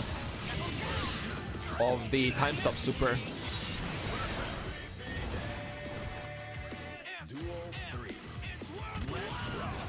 Alright, full burst for both players. Let's see how we can work ourselves in. On top of trying to get like in on Axel, you also have to worry about that command crab, which is like always in the like exactly like that, always at the perfect place to land, because it manifests itself so fast, and you're like at an absolute maximum screen distance so often in this matchup. Trying to parry that, but the 6K actually accidentally ends up whiffing, so ends up being a favorable engage there for Kleb. I think the parry from from Abba recovers much longer than the 6K on whiff from Axel. Alright, getting a install here. The tornado is really good though. So if he managed to put the fully charged tornado on the screen as the opponent installs, that's kind of like almost guaranteed stall of at least 2 seconds. Walk on the overhead again. Here we go with the install. Danger zone 2S. Best anti-air in the game, I think. Very close, so if not one. And with the hard knockdown, we have so much different stuff to work with. Going with the F-Shiki. I mean, I guess that's not F-Shiki, that's like technically... It's not F-Shiki, that's like multiple overheads here. But I mean, Abba has setups like that that she can pull out of her ass as long as you can get the opponent down and as long as you are in jelly state. Command dash forward, but straight into the tornado. Tap it with the 5B, keep them contained in the corner. This is not a bad position for a metadona by any stretch of the imagination though. Landing a 5 heavy against the burst. Here we go. Install, inbound, 10 seconds. Let's go. With the overhead, finds hit. The wall gives away a little bit too soon, but still in a great position to end this here. Command dash. Oh, you're gonna have to respect this. Plus frames. Take this mix up. Close slash into an instant overhead. That was an F-Shiki. But with the last sliver of the jelly, look how much, look how little there is left on Metadona's jelly gauge. There was kind of a choice there from that distance. Am I gonna go in, or am I gonna try to go for a manual uninstall here to preserve a little bit of the jelly?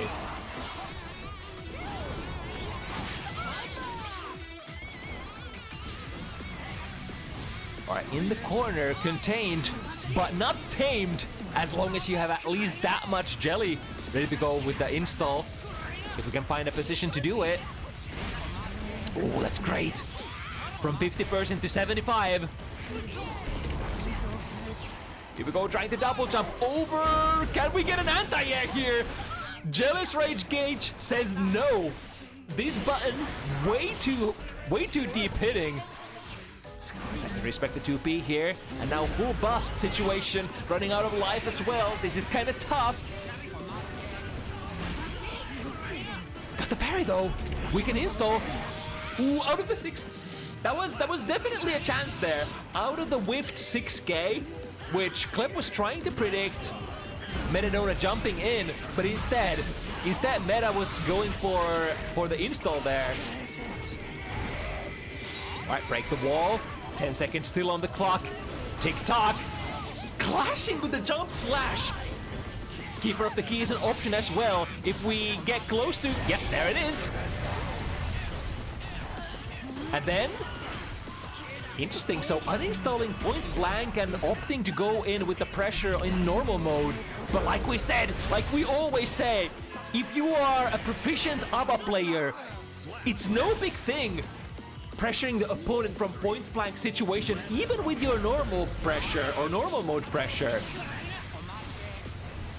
lots of plus frames available for you, lots of forward moving stuff. Ooh, the command dash goes under 5p. Sorry, 2p. 2p, that's kind of a nutty thing. 2p not reaching low enough to tag Abba out of that? Is that real? Oh, missing a command grab on the ground. I mean, that's definitely one way to spend it. Extended hurt box. Wait, that actually didn't put metadona into the install, and now we're popping. Ooh, can we find a 5 heavy? Not quite. Jumping over the Rensen. Here we go. An opening. Deflect shield does push metadona away, but he has spent the drift forward in order to negate that as well. The 5 heavy trades, but for whose favor? It is Kleb who has way too much life to spend here still, and maintaining the lead. 2 games of a buffer. That would have been so important for metadona. That means the next game is gonna be even more important in order to not let the actual player run away with that lead. This is a patience game after all, so like if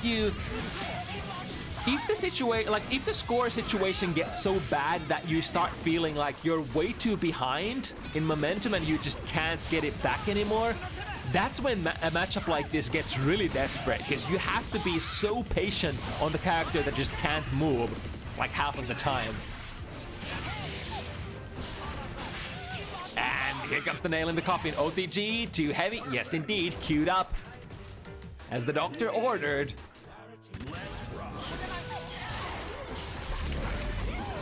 Ooh, unfortunate scenario. Summoning that's kind of is that kind of a bait? It's like you do give the ABBA player sort of space to install if they want to as you're charging that tornado, but then as a result they got hello with a bomber going! With a bomber going out of the corner! How did that happen even? I love Guilty Gear. With the overhead. Extremely fast, really hard to react to. Some say even impossible.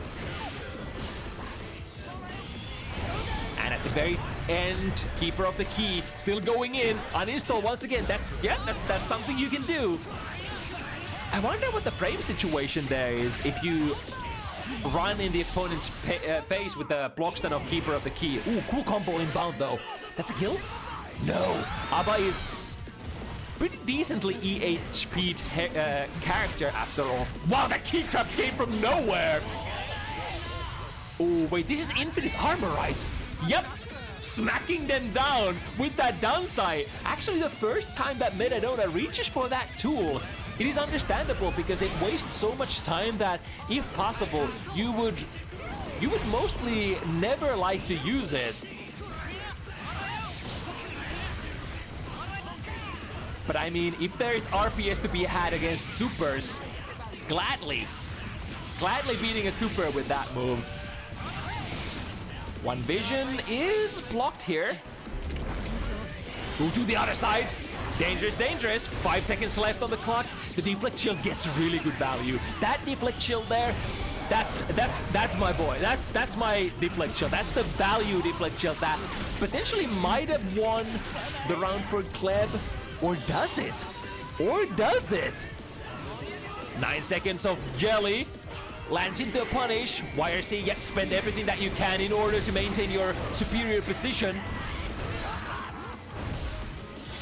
The second hit of the downside is cute and can't be cancelled out of. Okay, yeah, Kleb still procures it. But I think even if metadona basically got into a superior position because of the life lead, the deflect shield is still the VIP of that game or that round there for me. Ooh, nice command dash, goes under a lot of things. Just trying to charge for that tornado. That's one of the first command grabs that we're able to avoid. However, the second one, if they evade it once, check them again. It might have been a mistake. It might have been an accident. There is still more value to be extracted from this tool, for sure. Some Jump D into forcing the install. Only a couple of seconds left though. And it's gonna be a bust.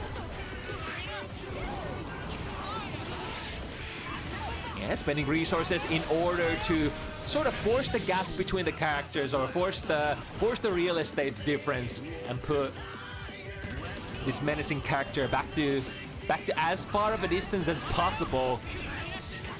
Speaking of which, actually has other really cool tools like that rainwater as well to increase the distance when necessary. Goes for an overhead this time. Snail would potentially be punishable with 5 heavy. Speaking of the 5 heavy, here we go. Straight into the install. Looking for that hit. The F6 is set up, kinda screwed up. We still have half the time left. Actually goes for a refund of the jelly in the middle of the combo. Burst is coming back, burst is available, but also no life available for Kleb. Any hit is gonna be good. Command dash, missed something, straight into overhead. Yep.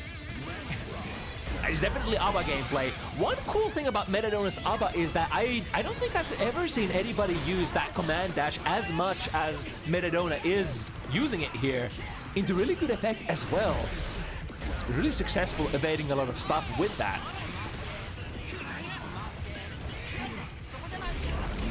We got the install. 5 seconds. Ooh, does this actually does pause the timer on the Jealous Rage gauge. Thank God. That one vision, like that one vision definitely does not need to be like a cow milker for the Jealous Rage gauge in this matchup, I would say. And a perfectly placed 5B. The classic. If they try to instant air dash at you, if you are some other character other than ABBA, but also ABBA, like she spends so much time in that same trajectory that it maintains its value as an excellent anti-air. Ooh, nice. Was able to get the uninstall there and the parry on the tornado as well. One Vision activated. There's gonna be a conversion here. I guess from that full screen position, the only thing that you have to watch out for is that command grab, because it will definitely convert from what was that? Wait, was that Snail that just didn't go active there? The drop kick from Metadona. Ooh, we find ourselves an in.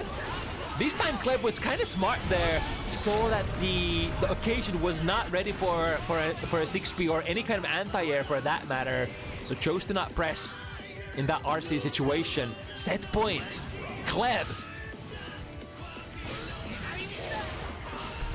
The Axel play, so strong, playing it by the book, sticking to the game plan. Can we get an uninstall? Yes, indeed. Maintaining that 25% threshold. Nice parry. Those parries are ever so important. However, the command grab once again from downtown, from the other side of the screen. Oh, that's kind of cool. So coming out of the time stop straight into the tornado. Keeper of the key ensures that there is going to be a mix-up of some sort. We got the refund as well. Finds the overhead. And gonna go pop. We have to get some value out of this pressure. You can see Kleb holding on that deflect shield, holding onto that FD. But if ABBA wants to come in by spending resources, she shall do that. Installing right away. 6K, that was a big snipe. And then another one. It's gonna go pop. But now, I think Keeper of the Key might actually be enough to kill here. If Metadona was to get it off. Last bits of health, that's gonna be it. Clebinho finishes it up. 7-2 versus that dangerous, menacing machine that is ABBA, but a character that is very, very vulnerable to characters like this that just are all about keeping you out. It's like when you get that blood pop once, it almost feels like it's always over after that. But there were some really great comeback situations as well. At least one, if not even two, where it was like, yeah, I wouldn't put any money on ABBA player here, being so dry and just no resources whatsoever. Metadona was able to do it a couple of times.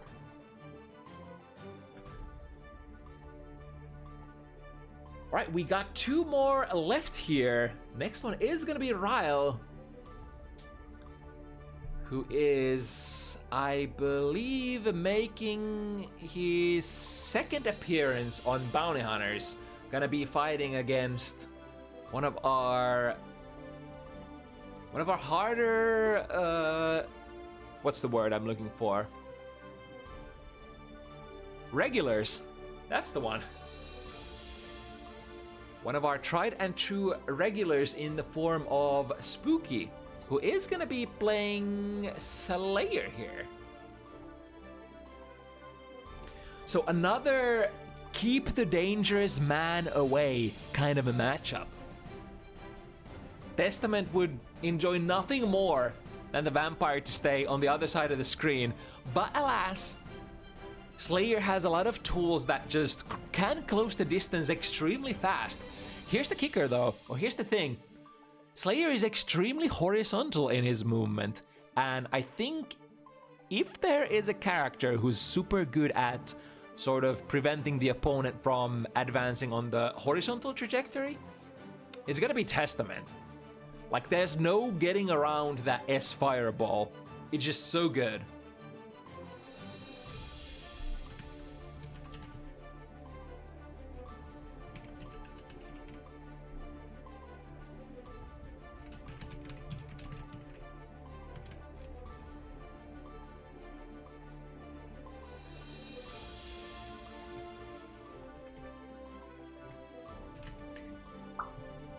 So we got Spooky already, just waiting for Rile to arrive.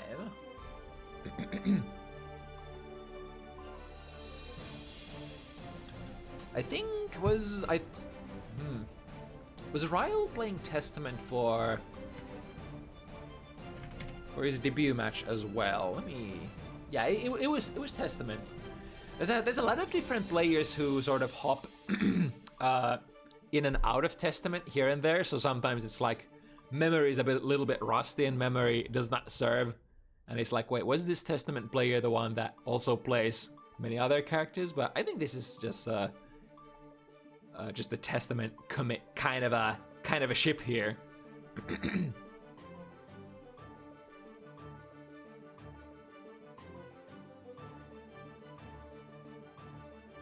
Like the witch hats, yeah. Alternate is pretty based with the seasonal cards. It's often like a little witch hat or a Christmas hat or other cool accessories that we get to put on our player cards.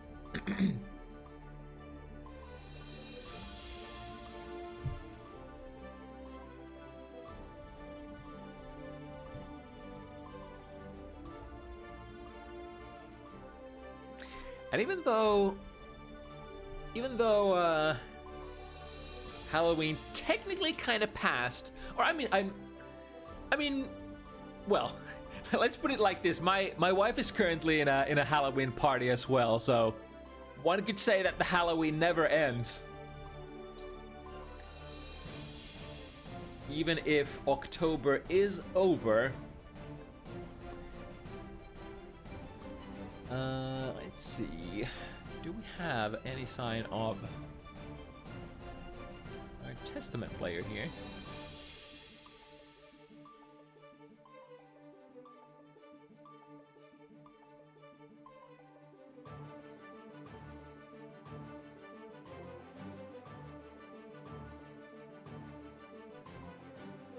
I guess there's always an option to reach for the matchup slot number 6 as well, in the meanwhile.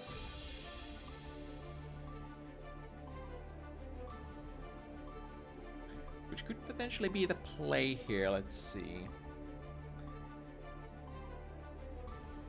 Let's queue up the message already and give Rile a couple more minutes to manifest. I'm pretty sure that a late match is gonna be fine for Spooky as well, if we do end up having to delay.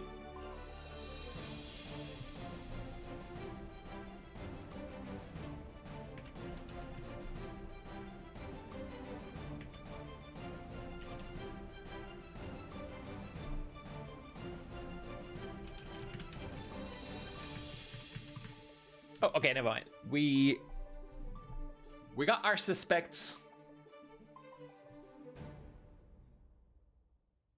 inbound.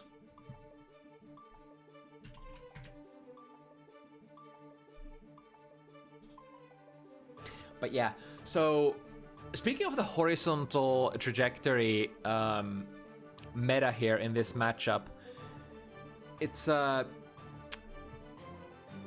so the kind of character that Slayer is, you are usually not the greatest when you have to leave the ground. Like, yes, you have a lot of tricks. Like most of your bag of tricks is sort of especially sort of tailored for playing the ground neutral.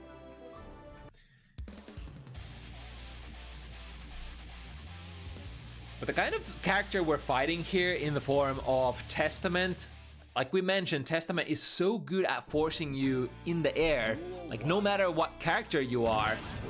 It's like there is really no option to dash block traditionally for Slayer. So that puts a little bit of a strain on you for making the air approaches happen instead.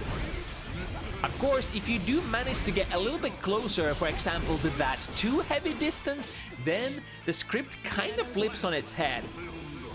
And or if you are at a neutral position around where your K Mappa Hunch would reach, then again, it's very explosive RPS that the zoner player might not want to engage with and could potentially sort of try to avoid it instead, which could open up avenues for you to approach. But right now, approaching is no option. Look at all those fireballs. S-Creeper on the ground, then the Crow from the air, then the 6P if you try to jump. This is the game plan. This is like exactly what you want to be doing against against Slayer, if you can manage to keep up. Now 100 meter, can we do something with that? Again, the fake safe jump. I guess we shouldn't be talking about safe jump in this matchup either, because like even with 100 meter, you don't really have a reversal super to perform as Slayer. Ooh, nice chase there. Instead of sending the Crow marker, the Crow just teleporting into the marker and picking up the pressure, 2S ends up whiffing at the whiff punish. It's really great when you, as a zoner, have a sort of like understanding that sometimes you have to move forward as well. For example, to go for those whiff punishes. The G6 heavy into more fireballs, got the curse, and then juggling into the low arbiter sign. Absolute perfection, I want to say, this round. This already tells me that Rile is very comfortable performing the game plan here. I mean, technically speaking, I don't think the usual game, in this matchup, you probably don't have to deviate from the usual game plan that much as a Testament. Reporting into the close slash. Up fireball, was maybe expecting a jump here. Or I mean, you do use the heavy fireball, the up fireball for plus frames, of course, so might have just been a problem there with the spacing. Spooky does find some success here in this round, and now we're in Slayer territory. Here comes Master's Hammer, here comes massive damage. Ooh, missing the combo. Never mind, just happy little accident. We reset into almost what looked like a combo that could have killed there. Still wants to play here, or I mean, it has to use it to play here. Ah, the Mappa Hunch. That was probably the sweet spacing as well, to get the maximum amount of damage. Yeah, as long as there is no hitboxes manifested from those projectiles, that Super Mappa Hunch is basically gonna traverse the screen immediately and tag Testament potentially from any kind of startup that you can muster. Ooh, to the other side, however, those Mappa Hunches recover so fast, and Spooky was ready to press the button here, the dreaded S buttons. It's kind of like the same kind of vibe as with Nagoriyuki. You whip something on the ground, if the opponent tries to jump over, they probably are in a dangerous position where they can potentially be close slashed. Let me tell you about Slayer close slash. Ooh, got them with a too heavy. Ah, but too close into a throw. Now corner pressure potential. Nice deflect shield. Both players trying to spend all of the resources, all of the options that they can in order to not have to press, or sorry, to block pressure. That was a, wow, that burst actually put Spooky in the corner as well. Plus million, our Master's Hammer converting into blood-sucking universe. The guts to press there.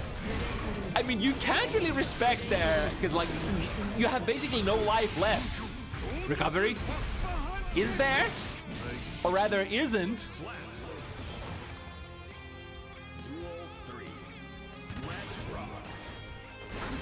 It is definitely a, ooh, that's a big counter hit from the too heavy. We get a decent amount of, around like 1/3 of Slayer's life bar, which is not anything to sneeze at. That's a lot of damage on a very heavy defense-oriented character, or high EHP character. Got them with a high Arbiter, and 6 heavy OTG. I actually haven't seen the 6 heavy OTG before, which does seem like a conscious choice, stylistic choice from Rile. Is that what the Testament players do nowadays? To set up a favorable OTG fireball situation.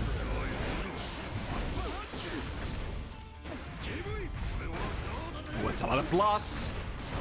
Now we need to get Slayer off of us. We do have one option there, or rather one extra chance with that burst. It's a really good combo here. This is gonna break the wall and maintain the curse as well. Never mind, it isn't gonna. I guess the screen has to be completely scrolled for Nostrovia to actually get the wall break. Oh, missing the combo. Might have been an accidental launch there. I mean, that's a pretty common thing that happens when people go into the fully charged 5D. They are like, oh shoot, I didn't actually mean to do that, and then just don't have the combo queued up. Or I mean, some combos in the fully launched, or rather fully charged 5D are a little hard as well. Back throw, dangerous, but effective. Testament does have some really nasty pressure in the corner. Just constant stream of RPS that you can interact with, but what is kind of dangerous to interact with for the opponent.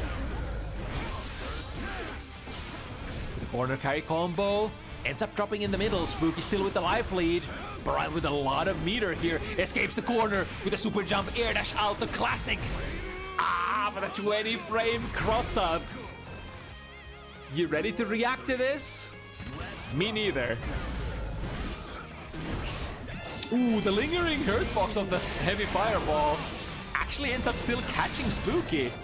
That was half of your life on the vampire. 2K 2D, put them back to mid-screen. Yeah, 1K Mappa Hunch ain't close enough, or isn't enough to close the full screen distance. Which is kind of like a fact that Rile has been leveraging here at neutral so far. The 2D counter? Is that where the active frames come from?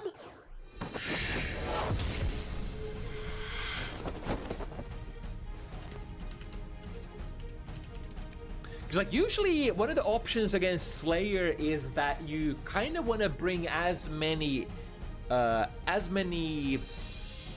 active frames as possible if you're trying to just hold down the neutral with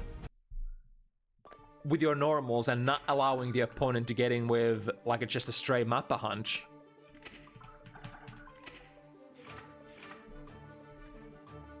So while we're disconnected and seeing what happens, let me Let me check frame data. How many active frames are there in Testament 2D?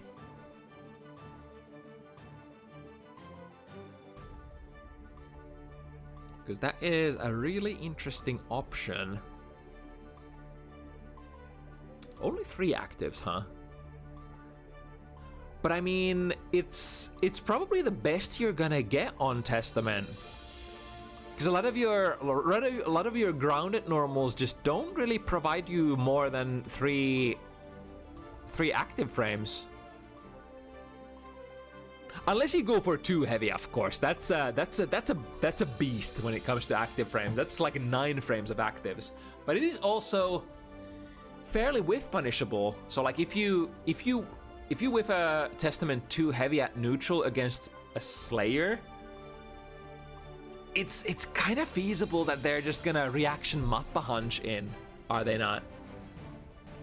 Because it's like the full duration of the move is something like 40 frames? Something like 40 frames. Yeah, that's pretty much a reaction punishable thing.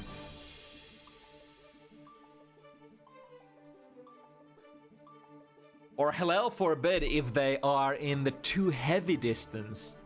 Then it's like even easier.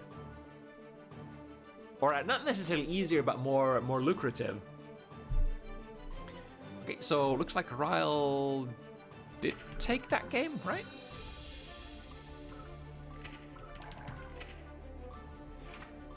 I assume that was a full played game there.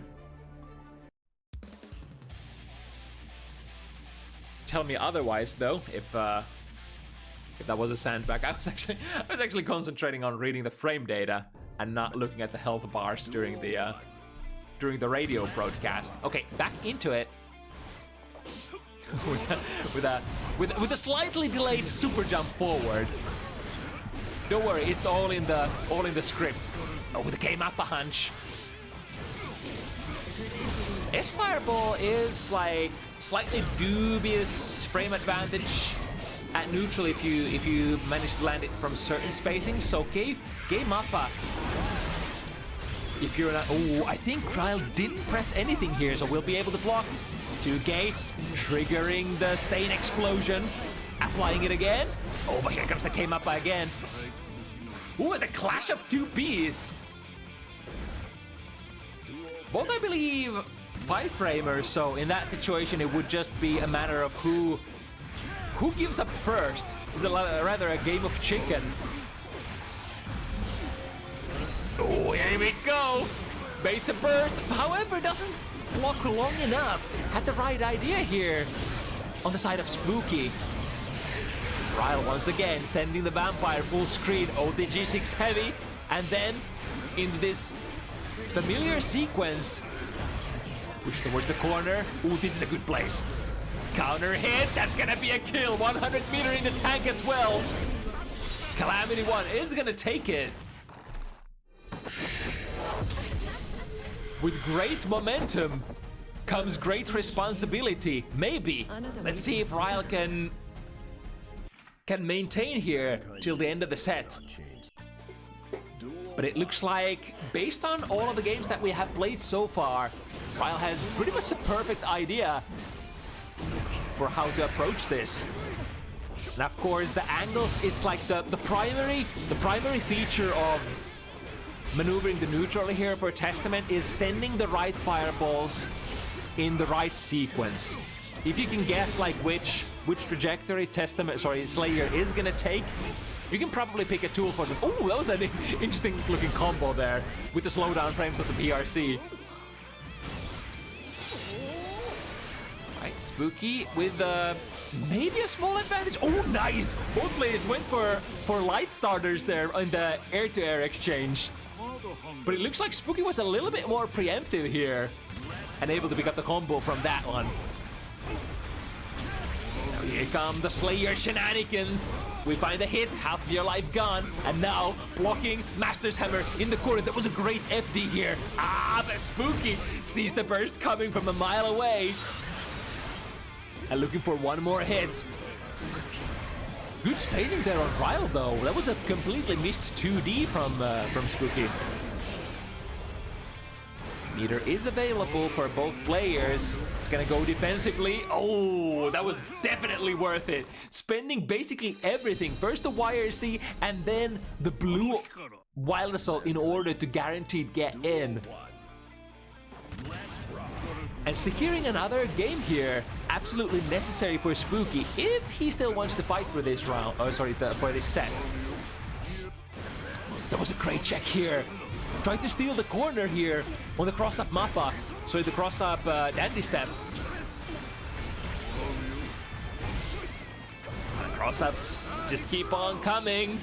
Blocks the 5D, that was fully charged, so I think that's punishable.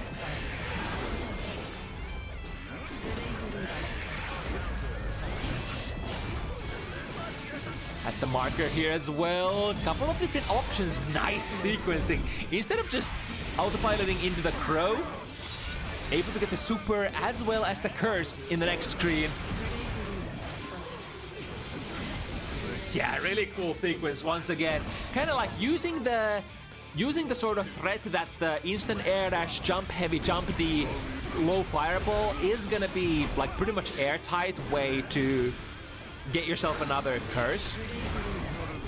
But leveraging that fact and going for the throw instead to seal the deal there on that round. Ooh, nice! Jumps like the hurdle course, goes through both of the fireballs and then finds a Master's Hammer. Should be a kill, right, if you don't drop? Yes, indeed. Routing works out when it needs to. These are the kind of things, like what Spooky really wants is once he gets in, once in a blue moon, that combo that you're able to land has to not drop. It has to land perfectly. You are kind of like a one-shot character in this matchup in a way. And speaking of landing those combos, oh, it's definitely landing. And the command grab as well. Not quite able to escape this corner. Spooky spending everything to maintain the pressure and then steal the corner and then steal it back. That was so fast. The characters like Slayer can make these momentum swings happen super fast. Good spacing for Rile there. So quite daring enough to press the button on the whip. Ooh, trade definitely in Spooky's favor. That 2D does force a hard knockdown.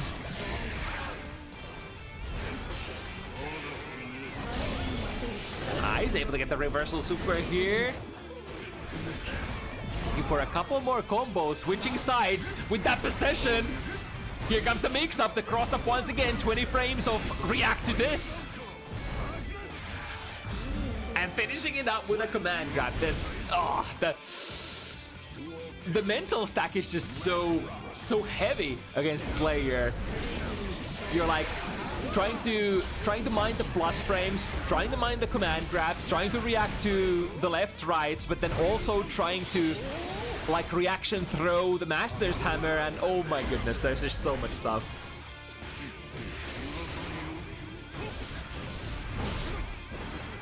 Ooh, missing the pile bunker there on the wall. I guess it doesn't end up mattering to Spooky that much, because another lightning fast game coming Spooky's way.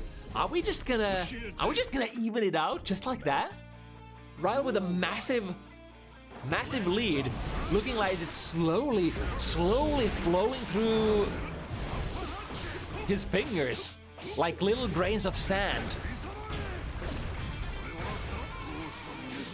Oh, that's a if Master's Hammer was not enough plus frames, get ready for Master's Hammer PRC.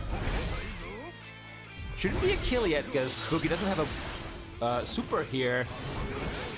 Good spacing again. The P Mappa Hunch was kind of like a command dash option in that situation.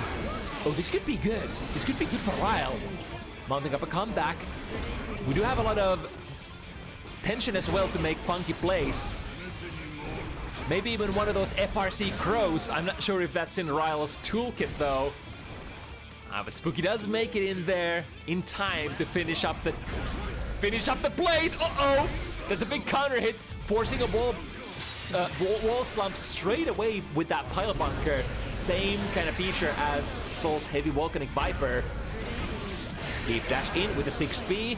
The power of the... Oh, tried to go for a 6 heavy, but Spooky from that counter hit reads the burst. Didn't read this though. Was trying to though. There was a back drift from the RC. I think should be safe here. No, queued up a back dash. Damn, and that's a 5 points each. Able to bring it back from a really desperate looking situation. It was like what, 5-1? And Spooky able to keep it cool. Keep cool and keep slaying. Ooh, trade? Or rather, clash both. Neither player reacting to it, neither player flinching. Oh, tried to go for the throw. However, the Master's Hammer is gonna be a big counter hit starter and a nail on the coffin as well. Ouchies. It's gonna be the first time in this set now that Spooky has finally taken the driver's seat and is in the lead, at least by a little bit. Let's see what Rile has to say about that one. He's gonna be taking a big counter hit here. That's half of your life gone, even with the soft knockdown. And there's no... Oh my god, there is no stopping Spooky right now. The momentum is too much. 1, 2, 3, send it. It's almost like a reverse sweep, is it not? Duel 1. Let's rock. Once again, where are we gonna block? No counterplay on the Master's Hammer, which is one of the toughest things to deal with. If you don't have that, if you can't throw it, if you can't air to air it, if you can't jump out of it, you are just helplessly put into minus frame situation on the ground over and over again. Like one Master's Hammer is almost equivalent of a win condition for Slayer in a way. But finding the right trajectories here. Should be able to combo here into the wall break. No, actually, again, the screen wasn't completely scrolled. So wall not available for Rile. Set point Spooky. Big counter hit on there. 2K, like there is a gap, 1 frame gap between 2K and 2D. For many characters, Testament is one of them. Uh-oh, that's a big starter. And it might be enough. It is gonna be enough. Spooky from a very dreading, dangerous looking position, able to climb back, and not just climb back to the game, just completely reverse it. After the 5th point for Rile, there was no more. There were attempts, a lot of attempts, but like speedy, lightning speed fast gameplay here. Spooky bringing it back, 7-5. Good stuff. And that would mark our last matchup of the evening to be commenced in a second here. The other super high level seed of the week is gonna be Poke and OLC.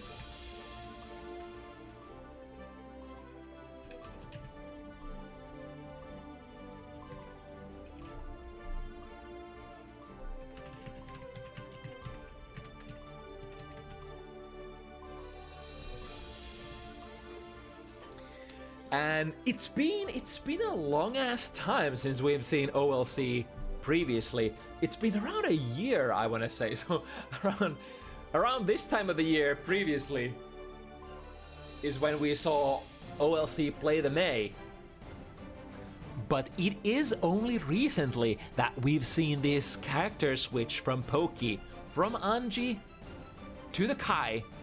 And I would say I did see. I think I met Poke on the ranked grind at least once or twice, and I gotta say the Kai is starting to look extremely dangerous. Maybe even close to the potential that Poke's old main was amounting to. Of course, two very different kind of characters. This is kind of like why I appreciate switches like this. So you have Anji, who does have that standard character kind of vibes, but also because Anji has a very polarizing, unique RPS tool, which is of course the Gorilla Spin. There are sometimes considerations for like players of characters who have a powerful tool like that at their disposal, that they might not be able to make the sort of the transition to an absolutely standard character that doesn't have any like major tools like that to rely on. Maybe that switch would be difficult, but not for Poke. Absolutely not.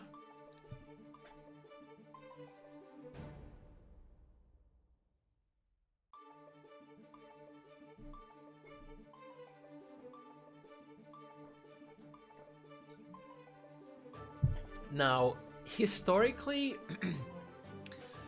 Kai's usually been a pretty good character to bring in versus Mei.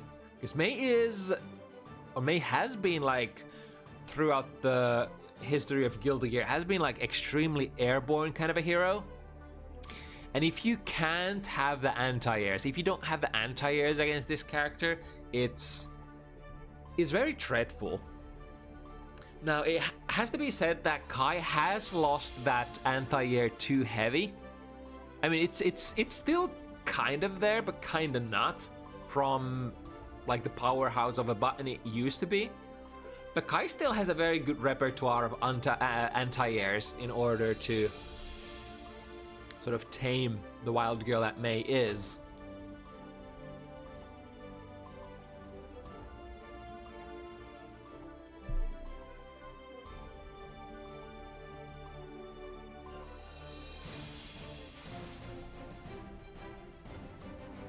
All right, we got both players in the lobby. The last march of the evening.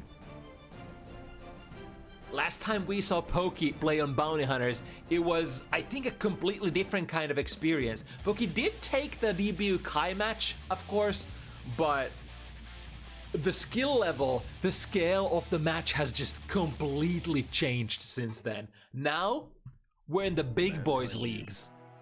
Duel 1. Vanquisher rank and everything. Alright, let's see how it goes. Poke not even faced whiffing with that far slash. Just watches OLC land behind him. I guess a throw. Oh, counter poking with a 6K here at neutral? It's an interesting proposition for Mei. Oh, but here we go. You know what time it is. It's dolphin time. No, mummy, no, not the dolphins. And just like that, one hit, one big massive counter hit, and you are on your way to next round. One combo and a small touch after that. All that it took. That's why it's so important to sort of be on top of the neutral game. Like, don't necessarily... Ooh, that was dangerous. That was a punishment. That was not a counter hit. Mid-range pokers such as Kai, like one of the primary... here we go again. One of the primary dangers in this matchup is not extending yourself into that 5 heavy from Mei. Like, they love to fish with that, but it is also, like, if you're waiting for it, it is potentially whiff punishable. It doesn't have a lot of recovery, but it has a lot of total active frames in the move. And OLC with a quick first game won. But mark my words, Poke is one of those players who can and will warm up after a couple of games. So we might still be feeling the jitters a little bit. There's a lot of time to adjust to the opponent's pace here. Okay, very, very aggressive burst, keeping Poke in the corner. Poke goes for a burst of their own, and here's a 5 heavy from the other character. My 5 heavy can do this too. Look at the distance. That is definitely one of the advantages that you have on the Kai side. The sheer length of those pokes. Like, look at that sword.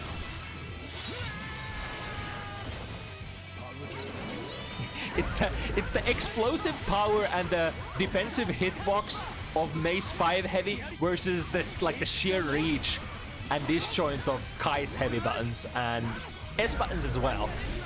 Good 6p. It's a little bit high up in the air. The elbow of the king is, of course, you know, one of the primary suspects for defending against those air approaches from. Ooh, I love that.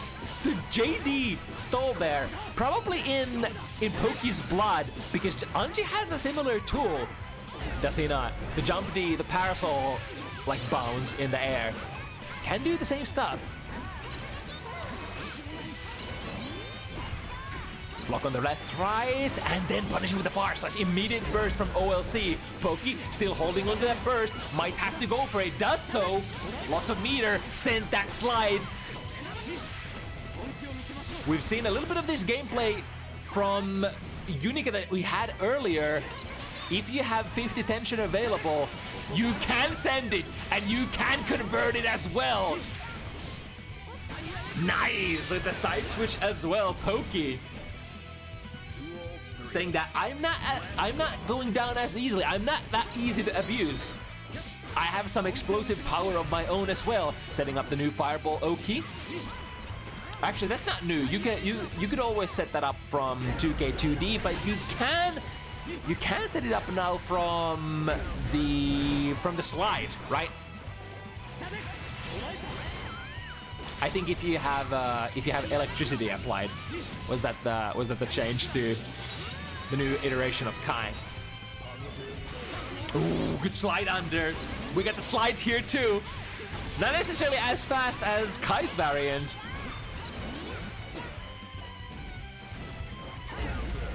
But he's still very patient, waiting with the 100 tension bar, sending.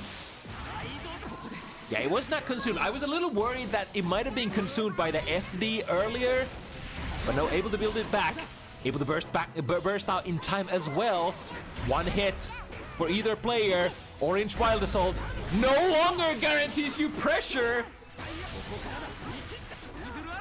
Plus frames, going for the shimmy. And look at that, the angle!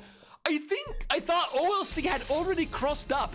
Hell, OLC might have crossed up in that situation, unless Poki went for the right button. The elbow of the king, tries for it again. This time, ends up airballing it. It's a timing kind of a game. Timing and spacing is everything. Yep, burst that as soon as it starts.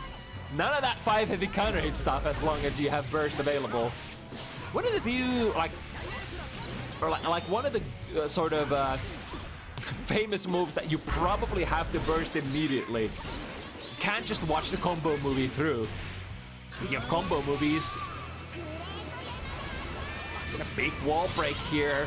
OLC is gonna be hunting for that last hit with the dolphin, going with the cross up. That was cool. The split into a jump too heavy. Lots of momentum altering stuff in the air. The great juggle, taking OLC into the corner. Electricity was applied there. And again, and a good 6p. Ooh, a little bit too much momentum. Or maybe in the point blank range where the flip kick just ends up whipping. And no mercy from OLC as well, with the 70% live combo. Burst into the corner. OLC is kind of close to the burst as well. If they want to try to fight out of the corner, doesn't even need to spend it. Spend the reversal super first. The FRC, ooh, goes under with a 6p, and the counter poke 5 heavy once again. Check out my hitbox. Duel 1. Let's rock. So I think so far, I think not many of those 5 heavies have been whiff punished. And I mean, sometimes, like, depending on the kind of game plan that you've prepared yourself for, that was a nice 5p anti-air, by the way, prompting the burst from OLC. Depending on the kind of game plan that you've prepared, what was the... I lost my train of thought. Anyway, through the wall we go. OLC with 50. One big conversion could be it here if OLC manages to find a hit. Corners themselves though. And now we get the new roots. Electricity applied. We can get the heavy DP for extra juggle potential. Duel 2. Let's rock. But I mean, it's not like you can afford to stop poking either with these characters that are so like mid-range poking oriented. You can't be scared of that 5 heavy from Mei.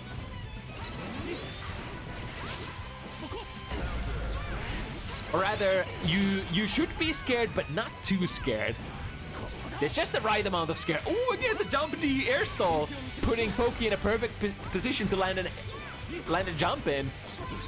Plus frames, 6B ends up whipping. However, OLC did sort of commit to a drift RC escape that didn't allow him to keep the pressure. One more hit. Chip damage is okay as well, but gets a clean one with the elbow once again, evening it out 2-2.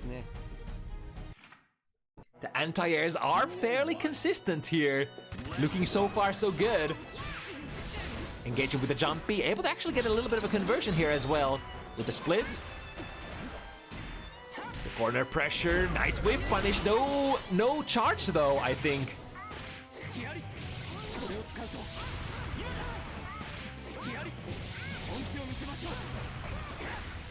Once again with the pressure, PRC making sure that if the throw whiffs, we still have follow-up pressure. OLC working themselves out of the corner. Close slash +3. Ooh, the backwards moving jump heavy from Mei. Very hard to approach if you're like, it's kind of like no matter what character you are, if you're jumping backwards and pressing your big buttons. Speaking of big buttons though, finding the counter hit again. But yeah, if you're moving backwards in the air and using your furthest reaching or best protected buttons, like just about any character would be hard to approach, but Mei even more so. And the rewards that you can get out of those counter hits, oh boy. Wasn't the electricity here, finding a hit, there we go, we can go into the electricity again. New stuff, new routing. Tried to go for that very delayed PRC, but I think might have been a little too delayed for OLC. Was able to mount a dolphin or charge a dolphin and get it out in time. Right, instead of trying to forcefully end or finish the combo, probably going for a more burst shape routing here. 5B does land, but not connected. So not converted, rather. Yep, if you go for the throw, or if you go for the fuzzy throw, make sure that you combine it with the PRC if you have the tension, which is what Pokey exactly did here. With 6B into the right direction again. These left rights have been very accurately responded by, or rather responded to by Pokey. Looking for the whiff punishes back and forth. 5 heavy tried to go for it, but you have to be at a certain spacing and willing to press a button at a certain like startup as well. Good corner carry with the new routing. Using a lot of FD, yeah, giving that massive amount of FD from OLC is giving Pokey a little bit of trouble here, maintaining the perfect pressure position. He does usually push you out of like the good K buttons that you would like to press on the king. Like a 5K and especially like 6K. It's one of the go-to ways of resetting your pressure if you think the opponent is just sitting there and respecting. Great cancel there on the clash. A good trade for OLC from that 5 heavy. Oh, and he has an even better one. Immediate burst before the first hit can be even queued up to. That was tricky, however, Pokey was still able to throw it defensively. Completely evading the beach ball here, commits to the forward dash in the air. The up dolphin. Finding a way out of the corner. OLC with the life lead now. Looking for potentially one more dolphin hit is enough. But are they gonna have an opportunity to do anything of the sort? Once again, the 5 heavy is pushed out by the deflect shield. Sorry, not deflect shield, FD, faultless defense, which forces Pokey to commit to a long dash in order to get himself back in. Ah, that was a safe jump, huh? Incoming big damage. Drops it at the end, though. I wonder if that was on purpose in order to maintain the corner. Alright, sending the stun dipper. Finding a nice little hit. Electricity applied. Trying to find the timing to poke successfully. Going under is one more option as well.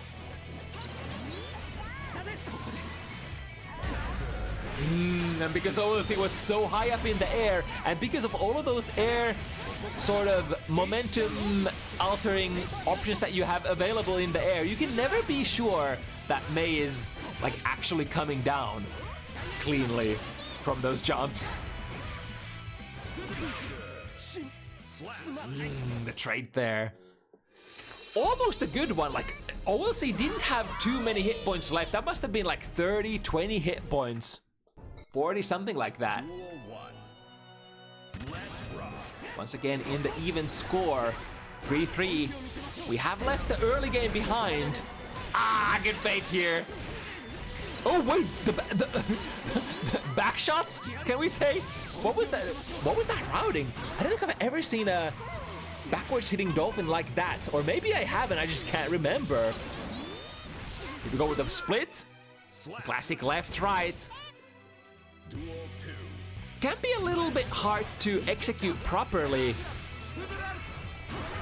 That is actually, like, speaking of that, it's an interesting sort of evolution for this character Mei.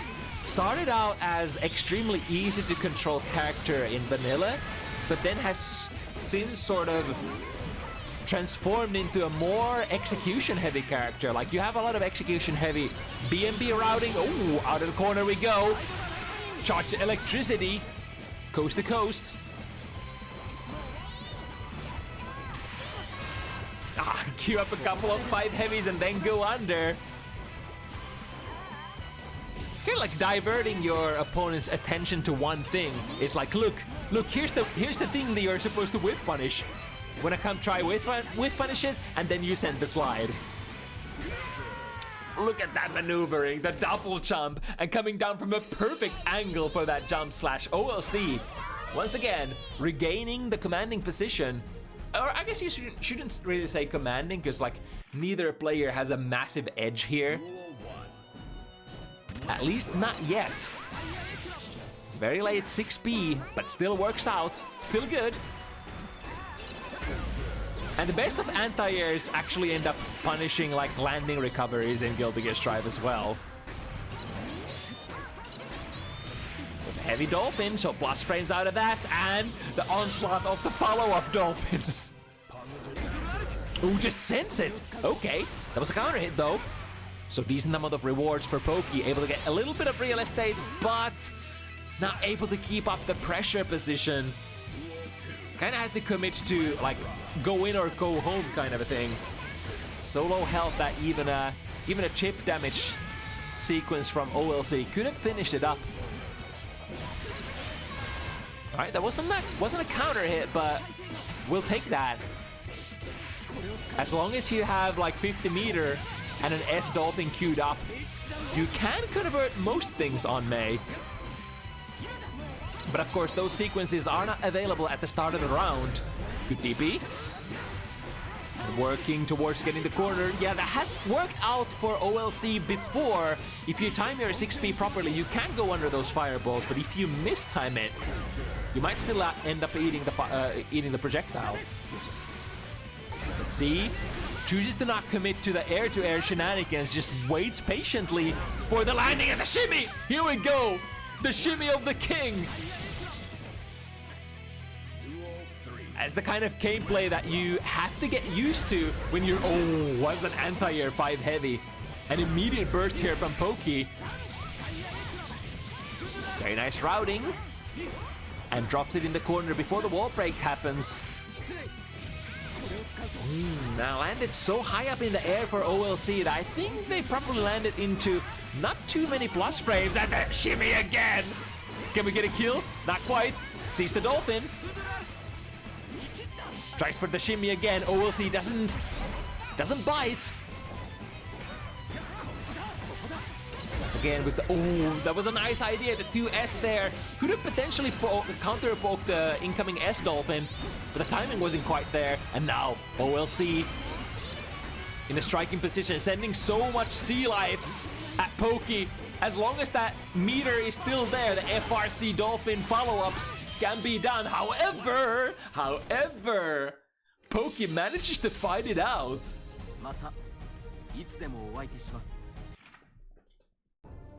3 more to go for either contestant. Try to go for a whiff punish there on the up dolphin, but it's so fast and it recovers so fast as well. That's kind of like a, oh, ow, ouch, ouch, ouch, ouch, ouch. Missing the ender at the end there. But holding, oh my god, 2 heavy anti-air. We got those on May players? Say it isn't so. It's kind of like one of the more advanced buttons that you absolutely should be pressing on May, because like 6P, 6P on this girl is kind of a lackluster letdown at times. Right, setting up the electricity and the close range, close slash pressure.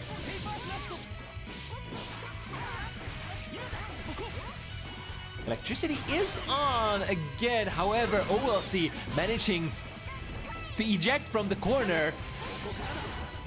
But with that 100 meter, Pokey feels daring, sends the slide, and routes into a really cool combo afterwards as well. Lots of corner carry and probably close to max damage as well.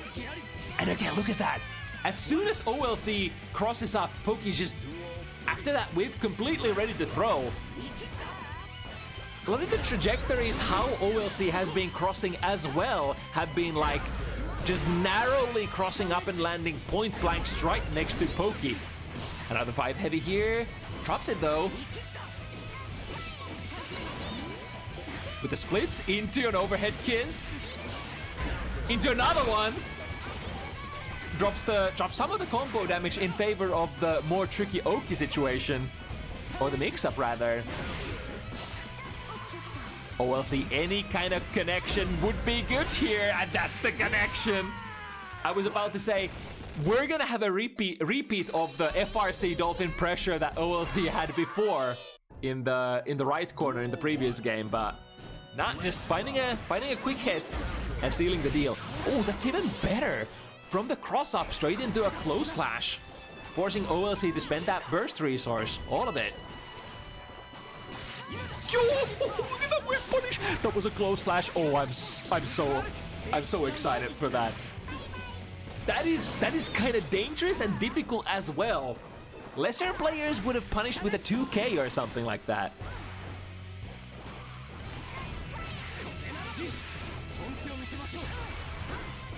Right, into the electrified pressure, finds a far slash, and that should be it. They've been going so back to back. The games are like rather fast, but it tends to be like one for you, one for me kind of a situation. 5B, my beloved. And again! But doesn't manage to convert it here. 6B though, putting OLC down in the corner. Here comes the double jump again. Patience, not pressing the button. Just punishing on the wake up. There's just so many layers, so much RPS between these players. But that is to be expected at high levels of play. Finds the 5K, which is the de facto Kai safe jab. Funny to say that because it is a kick. But I guess like the definition of a safe jab is basically you press a light that recovers so fast that your opponent's invo reversal cannot catch the recovery of that move. And Kai is kind of like the prototype example of that. The shimmy here. No burst? Okay. choosing to take it to the next screen. Potentially checking if Poke would hard drop the combo in order to bait here. But now, slowly running low on life, there is no good burst to be had anymore. And OLC is gonna be taking it to the next round. I mean, sometimes you have to play that kind of RPS as well to check like where the opponent wants to burst and if they would like to donate a hard bait to you or drop their combo for you for free. Alright, whips a 5 heavy straight into 6-speed counter poke. That is also another cool sort of response. If you think your May opponent is just gonna like sit there whipping a 5 heavy, just send a fireball at them. That's a free, like even though that's not a whole lot of damage, that's a free electricity that you can get there. Oh, but that's a big starter, and that's a big, it's a big down as well. I mean, Poke didn't have that much life left, but if he did, oh boy, that would have been a 50% life kill here. Once again, into the mix. With 5B into the overhead kiss to the other side. Yep, close slash, catching the backdash.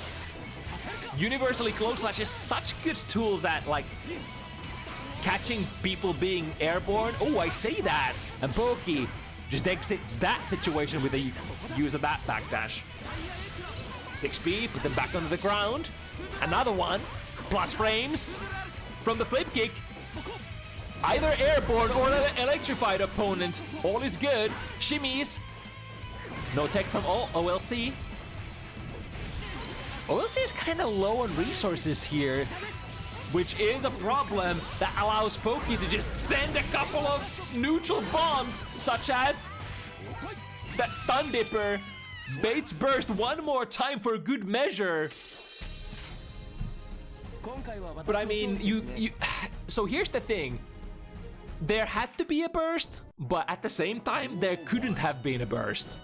Because Poke was just basically baiting that. So like the last hope for OLC was like, okay, you can use it and hope that something goes wrong.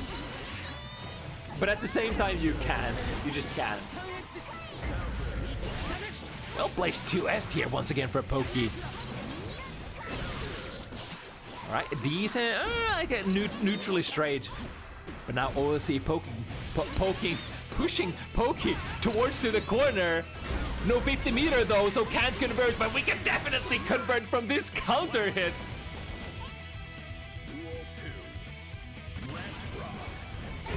Ooh, and now no burst available. First interaction, counter hit 5 heavy. Chooses to not take the wall, instead pushing the plus frames with the beach ball instead.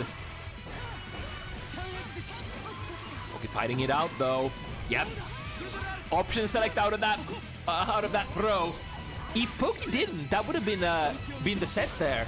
Because or actually no, never mind. That's not true. It's Poke who is on the 6 points position, right?